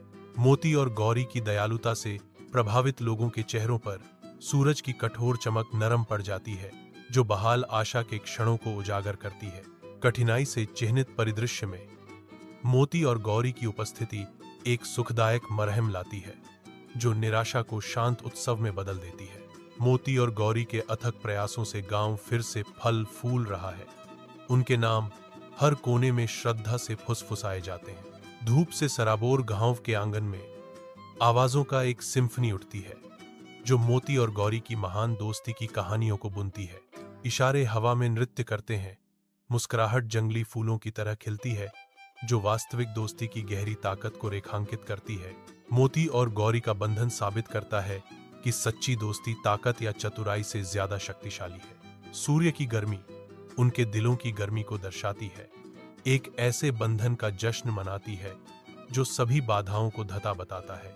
उनकी आवाजें एक कोरस में मिल जाती हैं, एकता और अटूट समर्थन का एक जीवंत चित्र चित्रित करती हैं। दिन की सुनहरी रोशनी में नहाए मोती और गौरी गांव में घूमते हैं। उनकी साझा हंसी हवा में खुशी भर देती है। गांव के दिल में उनके कदम हल्के और बेफिक्र वे खुशी की भावना बिखेरते हैं। उनकी हंसी हवा में नाचती है, गांव में गूंजती है। वे संतोष की आकृतियों के रूप में प्रकट होते हैं। उनका बंधन उज्जवल रूप से चमकता है। उनकी हरकतें तरल और सुंदर खुशी की तस्वीर बनाती हैं। सूर्य की दृष्टि में गांव का आंगन जागता है, छायाएं लंबी होती जा रही हैं, ग्रामीण इकट्ठा होते हैं। उनके दिल मोती और गौरी के बंधन की यादों से भरे हुए हैं। दोपहर की शांति में वे दोस्ती की कहानी से प्रेरणा पाते हैं। उनके चेहरों पर एक नई समझ आती है, उनकी आंखों में उम्मीद झलकती है। साफ दिल और साथ की भावना से हर मुश्किल आसान लगती है। सिंह और बकरी। बहुत समय पहले की बात है। एक घने जंगल में एक सिंह रहता था। वह जंगल का राजा था और सभी जानवर उससे डरते थे। पास ही पहाड़ी पर एक बकरी रहती थी। बकरी छोटी और कमजोर थी, लेकिन बहुत चतुर और निडर थी। एक दिन सिंह को भूख लगी। वह भोजन की तलाश में पहाड़ी की ओर गया। वहां उसने बकरी को हरी हरी घास खाते हुए देखा। सिंह ने सोचा, यह तो आसान शिकार है। वह गरजते हुए बोला, बकरी, मैं तुझे अभी खा जाऊंगा। बकरी ने शांत रहकर उत्तर दिया, हे जंगल के राजा, आप मुझे खा सकते हैं, लेकिन अभी मत खाइए। देखिए, मैं यह हरी घास खा रही हूं। यदि आपने अभी मुझे खा लिया तो मेरा मांस स्वादिष्ट नहीं लगेगा। थोड़ी देर रुक जाइए, जब मैं पेट भरकर मोटी हो जाऊंगी तब आप मुझे खा लेना। सिंह को बकरी की बात में लालच दिखाई दिया।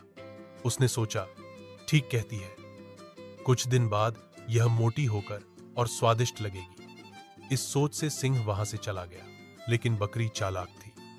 जैसे ही सिंह वहां से गया, बकरी ने मौका पाकर जंगल की दूसरी ओर भागकर सुरक्षित जगह पर अपना नया घर बना लिया।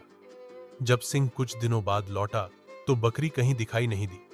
वह समझ गया कि बकरी ने उसे अपने बुद्धि से धोखा दे दिया। सीख, बुद्धि और धैर्य से बड़ा संकट टाला जा सकता है। मछली और मगरमच्छ। बहुत समय पहले की बात है। एक बड़ा सा तालाब था जिसमें तरह तरह की मछलियां रहती थीं। उसी तालाब के किनारे एक ताकतवर मगरमच्छ भी रहता था। मगरमच्छ तालाब का सबसे शक्तिशाली जीव माना जाता था, इसलिए सभी उससे डरते थे। एक दिन मगरमच्छ बहुत भूखा था। उसने सोचा, आज मैं तालाब की किसी मछली को पकड़कर खा लूंगा। वह धीरे धीरे पानी में उतरा और मछलियों की ओर बढ़ने लगा। मछलियां मगरमच्छ को देखकर डर गईं और इधर उधर भागने लगी। मगरमच्छ ने झपट्टा मारा, लेकिन कोई भी मछली उसके हाथ नहीं लगी। उसी तालाब में एक छोटी सी मछली भी रहती थी। वह बहुत चतुर थी। उसने देखा कि मगरमच्छ लगातार कोशिश कर रहा है, लेकिन मछलियां बच निकल रही हैं। मछली ने हिम्मत करके मगरमच्छ से कहा, हे मगरमच्छ जी, आप इतनी ताकतवर होते हुए भी हमें क्यों नहीं पकड़ पा रहे? मगरमच्छ बोला, छोटी मछली, आज नहीं तो कल मैं तुम्हें सबको पकड़ ही लूंगा। ताकत के सामने कोई टिक नहीं सकता। मछली मुस्कुराई और बोली, लेकिन ताकत से ज्यादा जरूरी है समझदारी। अगर आपको सच में हमें पकड़ना है तो धैर्य और बुद्धि का प्रयोग कीजिए। मगरमच्छ ने सोचा कि शायद मछली सही कह रही है। उसने अगले दिन एक योजना बनाई। मगरमच्छ तालाब के बीचों बीच जाकर बिल्कुल स्थिर लेट गया, जैसे वह पत्थर हो। धीरे धीरे मछलियां समझीं कि वह सो रहा है या मर चुका है। डर हटते ही वे उसके पास तैरने लगी। जैसे ही मछलियां पास आईं, मगरमच्छ ने अचानक अपना मुंह खोला और कुछ मछलियों को पकड़ लिया। लेकिन वही चतुर छोटी मछली इस चाल को समझ गई थी। उसने बाकी मछलियों को चेतावनी दी, सावधान, मगरमच्छ हमें धोखा दे रहा है, दूर रहो। बाकी मछलियां तुरंत भाग गईं और बच गईं। मगरमच्छ ने कुछ मछलियां तो खा लीं, लेकिन बाकी सब उससे हमेशा सावधान रहने लगी। गुरु का सबक। एक छोटे से कस्बे में एक माध्यमिक विद्यालय था। वहां रमेश नाम का विद्यार्थी पढ़ता था। रमेश बहुत होशियार था, लेकिन उसमें एक कमी थी। वह हमेशा जल्दी सफल होना चाहता था और मेहनत से बचता था। उसका मानना था कि पढ़ाई में शॉर्टकट ढूंढना ही समझदारी है। विद्यालय में एक वरिष्ठ शिक्षक थे, शुक्ला सर। वे बहुत सख्त लेकिन दिल से अपने विद्यार्थियों के शुभचिंतक थे। एक दिन उन्होंने रमेश को परीक्षा की तैयारी करते हुए देखा। रमेश नोट्स के छोटे छोटे टुकड़े लिखकर उन्हें रट रहा था। सर मुस्कुराए और बोले, रमेश, क्या तुम सच में सोचते हो कि ऐसे सफल हो जाओगे? रमेश आत्मविश्वास से बोला, जी सर, अगर उत्तर याद हो गए तो अच्छे अंक आ ही जाएंगे। शुक्ला सर ने कुछ देर सोचा और फिर उसे विद्यालय के बगीचे में ले गए। वहां एक नीम का पौधा लगाया गया था। उन्होंने रमेश से कहा, इस पौधे को अभी फल चाहिए। तुम तो जल्दी चाहते हो, तो क्यों न इसे खींचकर बड़ा कर दें? रमेश हंस पड़ा, सर, यह कैसे संभव है? पौधा अपनी गति से ही बढ़ेगा। सर ने गंभीर स्वर में कहा, बिल्कुल सही। जिस तरह पौधे को धूप, पानी और समय चाहिए, उसी तरह ज्ञान को मेहनत, धैर्य और अभ्यास चाहिए। अगर शॉर्टकट अपनाओगे तो यह पौधा टूट जाएगा और तुम्हारा ज्ञान भी अधूरा रह जाएगा। रमेश पहली बार समझ गया कि उसकी सोच गलत थी। उसने सर से क्षमा मांगी और वादा किया कि अब वह मेहनत से पढ़ेगा। समय बीता। रमेश ने पूरी लगन से अध्ययन किया और उसी वर्ष उसने न केवल अच्छे अंक प्राप्त किए, बल्कि वाद विवाद प्रतियोगिता में भी विद्यालय का नाम रोशन किया। पुरस्कार पाकर जब वह सर के पास पहुंचा तो उसकी आंखों में आंसू थे। सर, यह जीत मेरी नहीं, आपकी है। आपने मुझे असली शिक्षा दी है। शुक्ला सर ने मुस्कुराते हुए कहा, याद रखो रमेश, गुरु केवल रास्ता दिखाता है, मंजिल तक पहुंचने का श्रेय हमेशा विद्यार्थी को ही जाता है। चोर और सिपाही। बहुत समय पहले की बात है। एक छोटे से कस्बे में रमेश नाम का चोर रहता था। वह देखने में साधारण था, लेकिन उसकी आदतें ठीक नहीं थीं। रात के अंधेरे में वह घरों में सेंध लगाकर लोगों की कीमती चीजें चुरा लिया करता। धीरे धीरे पूरे कस्बे में उसका नाम फैलने लगा। लोग डर और बेचैनी में जीने लगे। कस्बे की शांति बनाए रखने की जिम्मेदारी सिपाही अर्जुन के कंधों पर थी। अर्जुन ईमानदार, बहादुर और कर्तव्यनिष्ठ था। उसने ठान लिया कि वह रमेश को रंगे हाथ पकड़ेगा। कई रातों तक अर्जुन ने गांव के कोनों और गलियों की निगरानी की, लेकिन चोर बहुत चालाक था। हर बार किसी न किसी तरह बच निकलता। एक दिन अर्जुन ने चाल चली। उसने अफवाह फैलाई कि सेठ के घर में बहुत सारा सोना और नकदी रखी है। यह सुनकर रमेश के मन में लालच आ गया। रात होते ही वह सेठ के घर पहुंचा और दीवार फांदने लगा। पर जैसे ही उसने ताला तोड़ा, सिपाही अर्जुन अपने 2 साथियों के साथ बाहर निकल आया। रमेश हक्का बक्का रह गया। वह भागने की कोशिश करने लगा, लेकिन अर्जुन ने उसे पकड़ लिया। पकड़े जाने के बाद रमेश के चेहरे पर पछतावे के भाव थे। अदालत में उसने स्वीकार किया कि वह लालच में आकर गलत रास्ते पर चल पड़ा। न्यायाधीश ने उसे कुछ वर्षों की सजा सुनाई। जेल में रमेश को परिश्रम करने का अवसर मिला। उसने कसम खाई कि अब कभी चोरी नहीं करेगा। सजा पूरी करने के बाद जब रमेश जेल से बाहर आया तो अर्जुन उससे मिला। अर्जुन ने कहा, गलती इंसान से होती है, पर इंसानियत इसी में है कि हम अपनी गलती सुधारें। यह सुनकर रमेश की आंखों में आंसू आ गए। उसने ईमानदारी से काम करना शुरू किया और धीरे धीरे लोगों का विश्वास जीत लिया। इस कहानी से हमें यही शिक्षा मिलती है कि लालच बुरी बला है। अपराध का रास्ता भले ही आसान लगे, लेकिन अंत में वह विनाश की ओर ही ले जाता है। सच्चाई और मेहनत से जीने वाला इंसान ही समाज में सम्मान पाता है। किसान और उसका बेटा। गांव के किनारे एक साधारण सा किसान रहता था। उसका नाम था हरिराम। उसकी मेहनत और ईमानदारी पूरे गांव में प्रसिद्ध थी। दिन भर वह खेतों में काम करता, बैल की जोड़ी के साथ हल चलाता और रात को थककर अपने छोटे से घर लौट आता। उसका परिवार छोटा था, पत्नी और एक बेटा, नाम अर्जुन। हरिराम चाहता था कि उसका बेटा भी मेहनत की कीमत समझे, पर अर्जुन को मेहनत से परहेज था।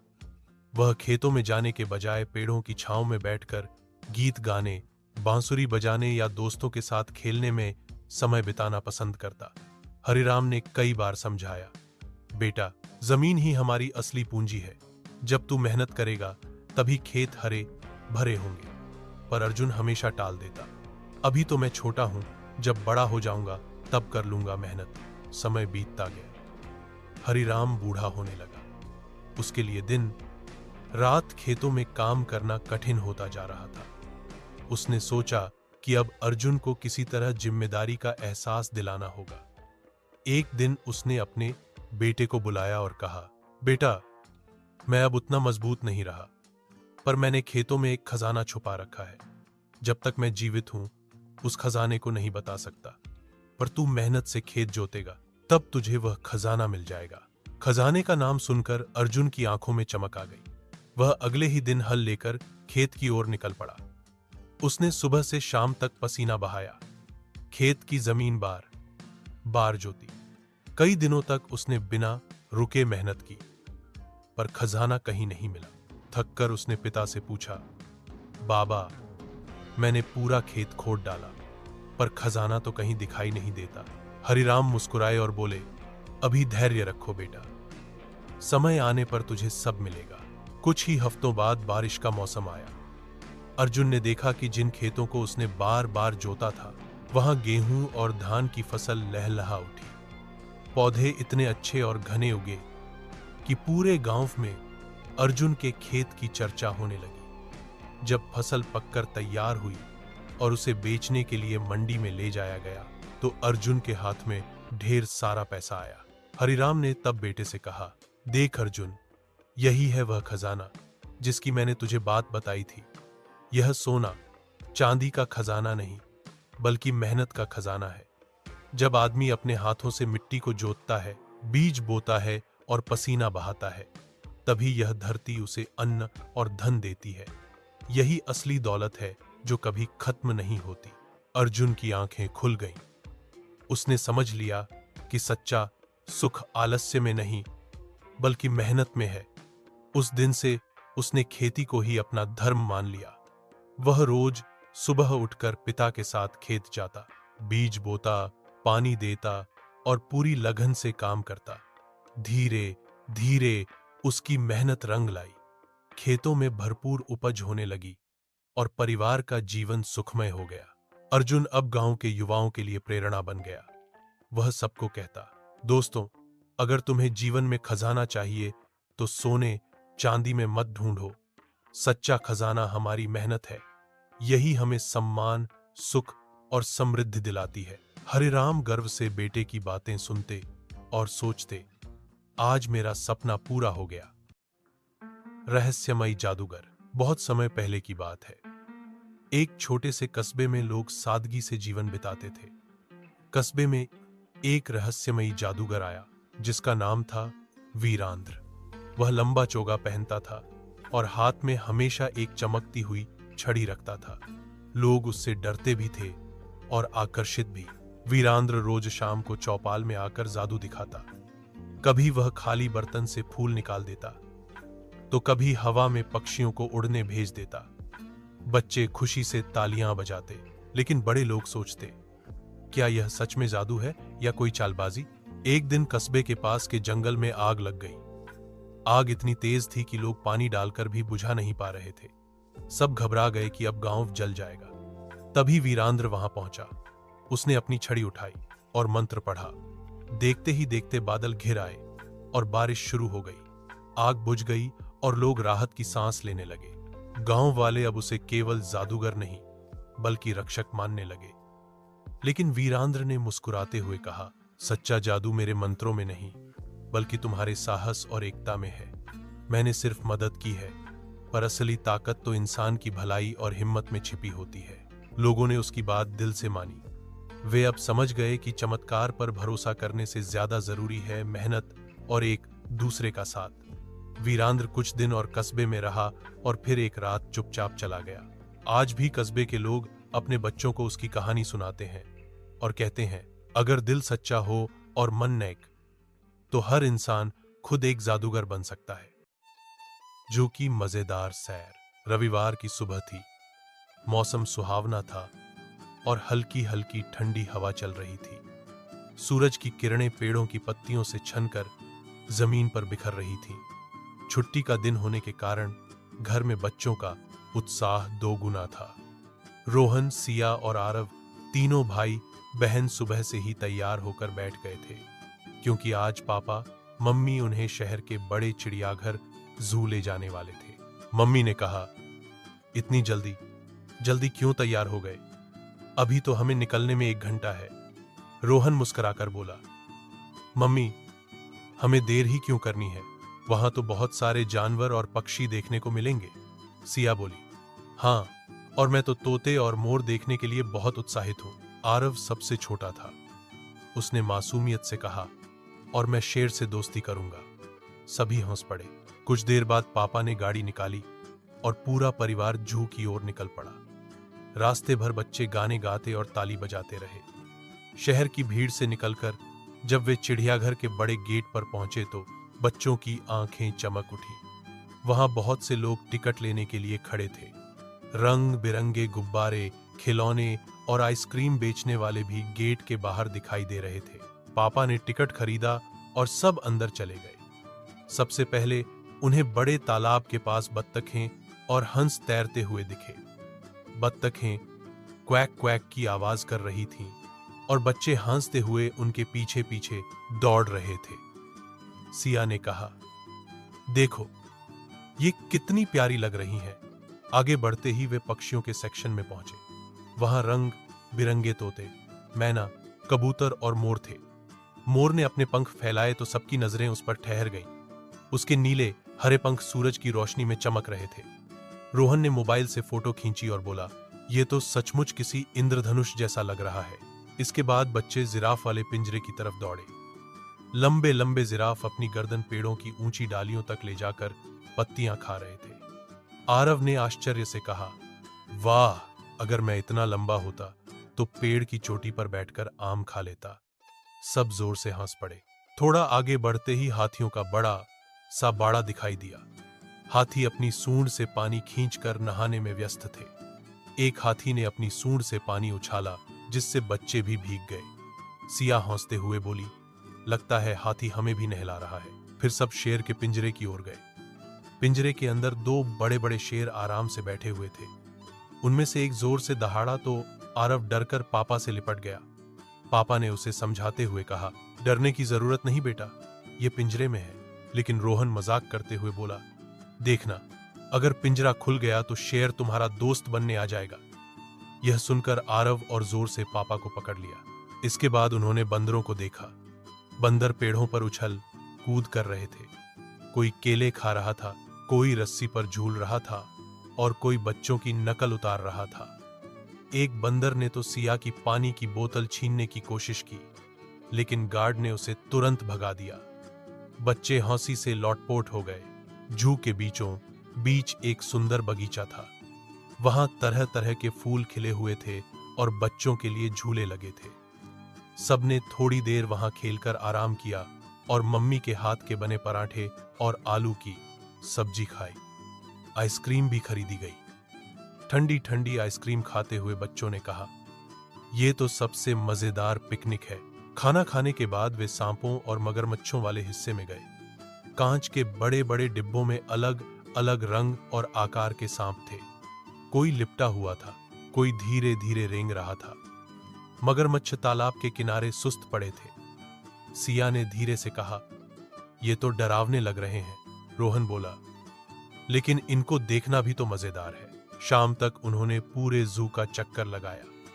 उन्होंने जेब्रा, ऊंट, रीछ और कंगारू भी देखे। हर जानवर और पक्षी ने बच्चों को कुछ नया सिखाया। कोई ताकतवर था, कोई सुंदर, कोई फुर्तीला और कोई शांत। जब घर लौटने का समय आया तो बच्चों के चेहरे पर थकान के साथ साथ खुशी भी झलक रही थी। रास्ते में सिया बोली, आज का दिन बहुत अच्छा था। रोहन ने कहा, हाँ, हमने किताबों में जो जानवर देखे थे आज असली में देख लिए। आरव ने भोलेपन से कहा, अगली बार मैं शेर को अपने साथ घर ले जाऊंगा। सब हौंसते हौंसते घर पहुंच गए। उस रात बच्चे जू में देखे गए जानवरों के सपने देखते देखते गहरी नींद में सो गए। उनके लिए यह दिन हमेशा यादगार बन गया। स्कूल की पिकनिक। सर्दियों की हल्की ठंडी सुबह थी। सूरज की सुनहरी किरणें धीरे धीरे धरती पर उतर रही थी। हमारे स्कूल में उस दिन का माहौल कुछ अलग ही था, क्योंकि आज हमारी पिकनिक थी। बच्चों के चेहरे पर उत्साह साफ झलक रहा था। हर कोई अपने अपने बैग में स्वादिष्ट खाने, पीने का सामान, खेलों के उपकरण और ढेर सारी ऊर्जा लेकर आया था। हमारी पिकनिक का स्थान पास के ही एक ऐतिहासिक बगीचे में तय किया गया था। सुबह 8 बजे सभी बच्चे स्कूल पहुंचे।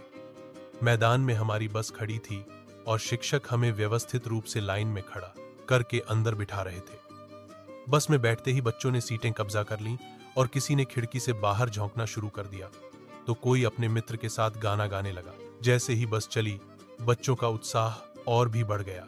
रास्ते में खेतों की हरियाली, छोटे छोटे गांव और हवा में उड़ते पंछियों को देखकर सभी के चेहरे पर मुस्कान फैल गई।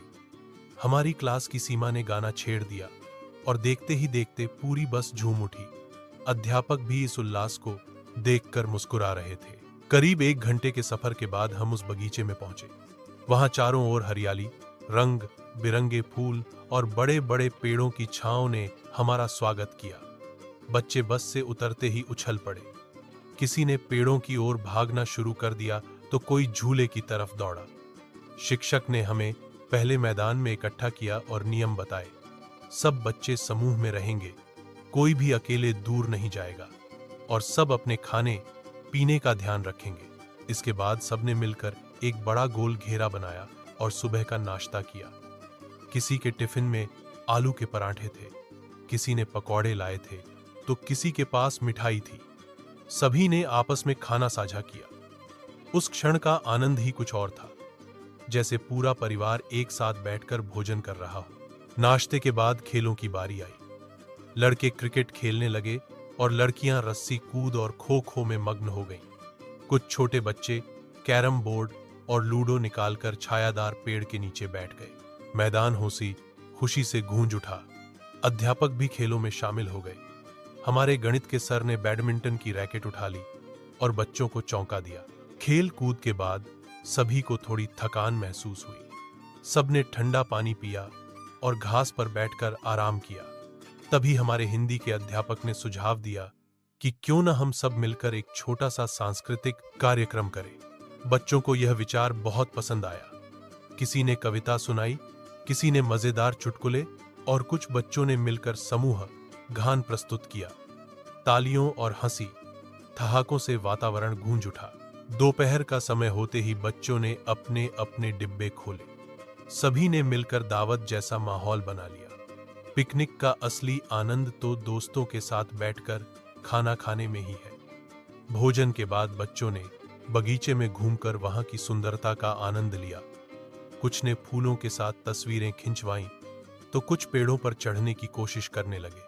हमारे विज्ञान के अध्यापक ने बच्चों को वहां के पेड़ पौधों के बारे में रोचक जानकारी दी। उन्होंने बताया कि किस पेड़ की पत्तियों से औषधियां बनाई जाती हैं और कौन सा पौधा वातावरण को शुद्ध करता है। बच्चे ध्यान से सुन रहे थे और सवाल पूछते जा रहे थे। इस तरह पिकनिक सिर्फ मनोरंजन ही नहीं बल्कि ज्ञानवर्धक भी बन गई। शाम ढलने लगी थी, पक्षियों का कलरव सुनाई दे रहा था। बच्चों ने आखिरी बार मैदान में दौड़ लगाई और खूब हंसे। फिर सबको बुलाकर अध्यापकों ने वापस बस में बैठाया। लौटते समय बस का माहौल सुबह जैसा शोर गुल वाला नहीं था। खेलकूद और मस्ती से थके बच्चे अब धीमे स्वर में बातें कर रहे थे। कई बच्चों ने तो बस की खिड़की से बाहर देखते देखते आंखें मूंद ली। स्कूल पहुंचकर सबने अध्यापकों का धन्यवाद किया। घर लौटते समय बच्चों के मन में उस दिन की यादें ताजा थीं। स्वादिष्ट भोजन, खेल, हंसी, गीत और ज्ञान। यह पिकनिक उनके जीवन की यादगार घटनाओं में से एक बन गई थी। निष्कर्ष, स्कूल की पिकनिक केवल मनोरंजन का साधन नहीं होती, बल्कि यह बच्चों को आपसी सहयोग, मित्रता और प्रकृति के प्रति प्रेम भी सिखाती है। पिकनिक बच्चों के मन में नई ऊर्जा और उत्साह भर देती है, जिससे वे अपने अध्ययन में भी और अधिक लगन से जुड़ पाते हैं। किसान और बंदर की कहानी। प्रस्तावना: भारत के गांवों में हमेशा से एक अनोखी शांति और सादगी रही है। यहाँ के किसान अपनी मेहनत और ईमानदारी से धरती को सींचते हैं और अन्न उपजाते हैं। लेकिन गांव का जीवन केवल हल और बैलों तक ही सीमित नहीं होता। इसमें जंगल के जीव जंतु भी बराबर के हिस्सेदार होते हैं। इन्हीं में से एक है बंदर। शरारती, नटखट और कभी-कभी चतुराई में इंसानों से भी आगे। यह कहानी एक किसान और बंदर की है, जो अलग-अलग स्वभाव के बावजूद एक दूसरे से टकराते भी हैं और सीखते भी हैं। शुरुआत उत्तर भारत के एक गांव में रामलाल नाम का किसान रहता था। उसका परिवार छोटा था, पत्नी, 2 बच्चे और बूढ़ी माँ। उसके पास 5 बीघा जमीन थी, जिस पर वह गेहूं, बाजरा और कभी-कभी सब्जियां उगाता था। रामलाल बहुत मेहनती था। सुबह सूरज निकलने से पहले उठता, बैल लेकर खेत जोतता और शाम ढलने तक पसीना बहाता। गांव में लोग उसकी ईमानदारी और मेहनत की तारीफ करते थे। लेकिन एक समस्या थी। उसके खेत के पास एक बड़ा जंगल था। उस जंगल में दर्जनों बंदर रहते थे। जब भी फसल पकने लगती, बंदरों का झुंड आकर खेतों में धावा बोल देता। कभी कच्ची भुट्टियां नोच ले जाते, कभी टमाटर तोड़कर इधर उधर फेंक देते। सबसे बुरी बात यह थी कि वे केवल खाते ही नहीं थे, बल्कि खेल खेल में आधा खेत बर्बाद कर देते। बंदरों का आतंक। एक दिन रामलाल के खेत में मक्का की फसल लहलहा रही थी। बालियां दूध से भरी हुई थीं। किसान बहुत खुश था, सोच रहा था कि इस बार अच्छी कमाई होगी। लेकिन तभी बंदरों का दल आ पहुंचा। वे खेत में कूद फांद करने लगे। कुछ बंदर भुट्टियां तोड़कर खाने लगे, तो कुछ बस यूं ही तोड़कर फेंकते रहे। रामलाल दौड़ता हुआ आया और लाठी घुमाने लगा। कुछ बंदर पेड़ों पर चढ़ गए, कुछ दूर भाग गए, लेकिन जैसे ही वह दूसरी ओर गया, वे फिर लौट आते। यह रोज का खेल बन गया। पत्नी ने कहा, इतनी मेहनत से फसल उगाते हो और ये बंदर सब बर्बाद कर देते हैं। कुछ उपाय सोचो। रामलाल बोला, क्या करूं? लाठी से डरते नहीं। खेत में बैठा भी रहूं तो जैसे ही घर लौटूं, ये फिर आ जाते हैं। एक शरारती बंदर। उन बंदरों में एक खास बंदर था, जिसका नाम गांव वालों ने चतुरू रख दिया था। बाकी बंदर तो बस तोड़-फोड़ करते, पर चतुरू बहुत होशियार था। वह किसान की हर हरकत पर नजर रखता और फिर चाल चलता। कभी वह बैलों को डरा देता, कभी पगडंडी पर बैठकर किसानों की पगड़ी खींच लेता। गांव के बच्चे उससे डरते थे, लेकिन उसकी शरारतें देखकर हौंसी भी आती थी। चतुरू की वजह से रामलाल सबसे ज्यादा परेशान था। जब भी वह लाठी लेकर आता, चतुरू सबसे पहले आवाज करता, क्यों, हूं, और बाकी बंदरों को सतर्क कर देता। उपाय की खोज रामलाल ने सोचा कि अब कोई ठोस उपाय करना होगा। उसने गांव के बुजुर्गों से सलाह ली। किसी ने कहा, पुतला बना दो, बंदर डरेंगे। किसी ने कहा, खेत में कुत्ता बांध दो। किसी ने कहा, ढोल बजाओ, वे भाग जाएंगे। रामलाल ने सब उपाय किए, पर चतुरू और उसका दल फिर भी हार नहीं मानता। पुतले पर वे बैठ जाते, कुत्ते को चिढ़ाते और ढोल बजने पर और भी शोर मचाते। किसान की योजना एक दिन रामलाल ने सोचा, इनसे ताकत से जीतना मुश्किल है, क्यों न चालाकी से काम लिया जाए। उसने घर जाकर गुड़ और आटे से बड़े बड़े लड्डू बनाए, फिर उनमें थोड़ा सा अरंडी का तेल मिला दिया, जिससे खाने के बाद पेट भारी हो जाए। अगली सुबह वह उन लड्डुओं को खेत के बीचों बीच रखाया। बंदरों का लालच, जैसे ही बंदरों का दल आया, उन्हें लड्डुओं की मीठी खुशबू आई। सब लपकर खाने लगे। चतुरू भी पीछे नहीं रहा, उसने सबसे बड़ा लड्डू उठा लिया। लड्डू खाने के बाद सबका पेट भारी हो गया, वे सुस्ताने लगे, कुछ तो खेत में ही लेट गए। रामलाल यह देख छुपकर हंस रहा था। उस दिन उसकी फसल बच गई, लेकिन चतुरू ने मन ही मन ठान लिया, यह किसान हमें धोखा दे रहा है, इसे सबक सिखाना होगा। चतुरू का बदला। अगले दिन चतुरू अकेले आया। वह धीरे धीरे खेत के पास गया और किसान की कुदाल उठा ली, फिर उसे गड्ढे में छिपा दिया। शाम को जब रामलाल कुदाल ढूंढने लगा तो बहुत परेशान हुआ। पत्नी बोली, लगता है तुम्हें बंदरों ने ही सताया है। रामलाल झुंझलाया, अब ये औजार भी चुराने लगे, मुझे ही कोई नई चाल चलनी पड़ेगी। दोस्ती की शुरुआत। कुछ दिनों बाद बारिश का मौसम आया, पेड़ों पर फल कम हो गए और बंदरों को खाने को पर्याप्त नहीं मिला। चतुरू भूखा था। वह किसान की झोपड़ी के पास आ गया और वहां रखे पके आमों की ओर देखने लगा। रामलाल ने उसे देखा। पहले तो उसने सोचा कि लाठी से भगा दे, लेकिन फिर उसके मन में दया आ गई। उसने 2 आम उठाकर आगे फेंक दिए। चतुरू ने डरते डरते आम उठाए और पेड़ पर जाकर खा लिए। उस दिन के बाद चतुरू रोज झोपड़ी के पास आने लगा। धीरे धीरे किसान और बंदर के बीच अजीब सी समझदारी बनने लगी। समझौता। रामलाल ने एक दिन चतुरू से कहा, देखो, तुम लोग मेरी फसल बर्बाद करते हो तो मुझे नुकसान होता है। अगर भूख लगे तो मैं कुछ अनाज या फल अलग रख दूंगा, लेकिन बदले में तुम बाकी बंदरों को रोकना। क्या मानोगे? चतुरू किसान की आंखों में देखने लगा। शायद उसे इंसान की भाषा पूरी समझ में न आई हो, लेकिन उसका भाव जरूर समझ गया। उस दिन के बाद आश्चर्यजनक बदलाव आया। बंदरों का दल अब किसान के खेत में कम ही आता। जब भी आते, चतुरू उन्हें शोर मचाकर भगा देता। गांव वालों की प्रतिक्रिया। गांव के लोग यह देखकर हैरान थे। वे कहते, अरे, रामलाल का तो बंदर से समझौता हो गया, अब उसके खेत पर कोई नुकसान नहीं। कुछ लोग हौंसते भी थे, किसान और बंदर की दोस्ती, ये तो अजीब बात है। लेकिन धीरे धीरे सब मान गए कि किसान की चालाकी और दयालुता ने बड़ा काम किया। कठिन समय। एक साल गांव में अकाल पड़ा, बारिश बहुत कम हुई और फसलें सूख गईं। लोगों के पास खाने को अनाज कम पड़ गया।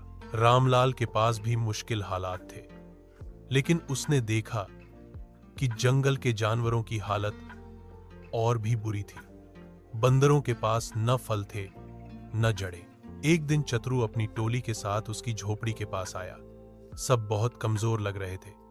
रामलाल ने मन कड़ा किया और अपने अनाज का थोड़ा हिस्सा निकाल कर रख दिया। पत्नी ने कहा, घर में ही कमी है, फिर भी बांट रहे हो। रामलाल बोला, भूख तो सबको सताती है, अगर हम बांटेंगे तो भगवान भी हमारी मदद करेगा। बंदरों ने अनाज खाया और उस दिन से वे रामलाल के हणी बन गए। अंतिम परीक्षा। अगले साल अच्छी बारिश हुई और फसल भरपूर आई, लेकिन तभी गांव में कुछ डाकू आ धमके। वे खेतों से अनाज लूट रहे थे और लोगों को डराते थे। रामलाल का घर भी उनकी नजर में आ गया। एक रात वे वहां पहुंचे। परिवार घबराया हुआ था। तभी अचानक जंगल से चतुरू और उसका पूरा दल आया। उन्होंने पेड़ों से कूदकर डाकुओं पर हमला कर दिया। किसी ने उनकी पगड़ी खींची, किसी ने लाठी छीन ली। डाकू डरकर भाग गए। गांव वालों ने यह देखा तो दंग रह गए। वे बोले, आज तो बंदरों ने हमारी रक्षा की। उपसंहार। उस दिन के बाद से गांव में एक कहावत चल पड़ी, दयालुता का फल हमेशा मीठा होता है। रामलाल और चतुरू की दोस्ती मिसाल बन गई। अब किसान खेत में काम करता तो बंदर पेड़ों पर खेलते, लेकिन कभी फसल को नुकसान नहीं पहुंचाते। रामलाल समझ गया था कि जानवरों से लड़ाई करने से कुछ नहीं मिलता, पर अगर उन्हें समझो, दया दिखाओ, तो वे भी इंसान के साथी बन सकते हैं।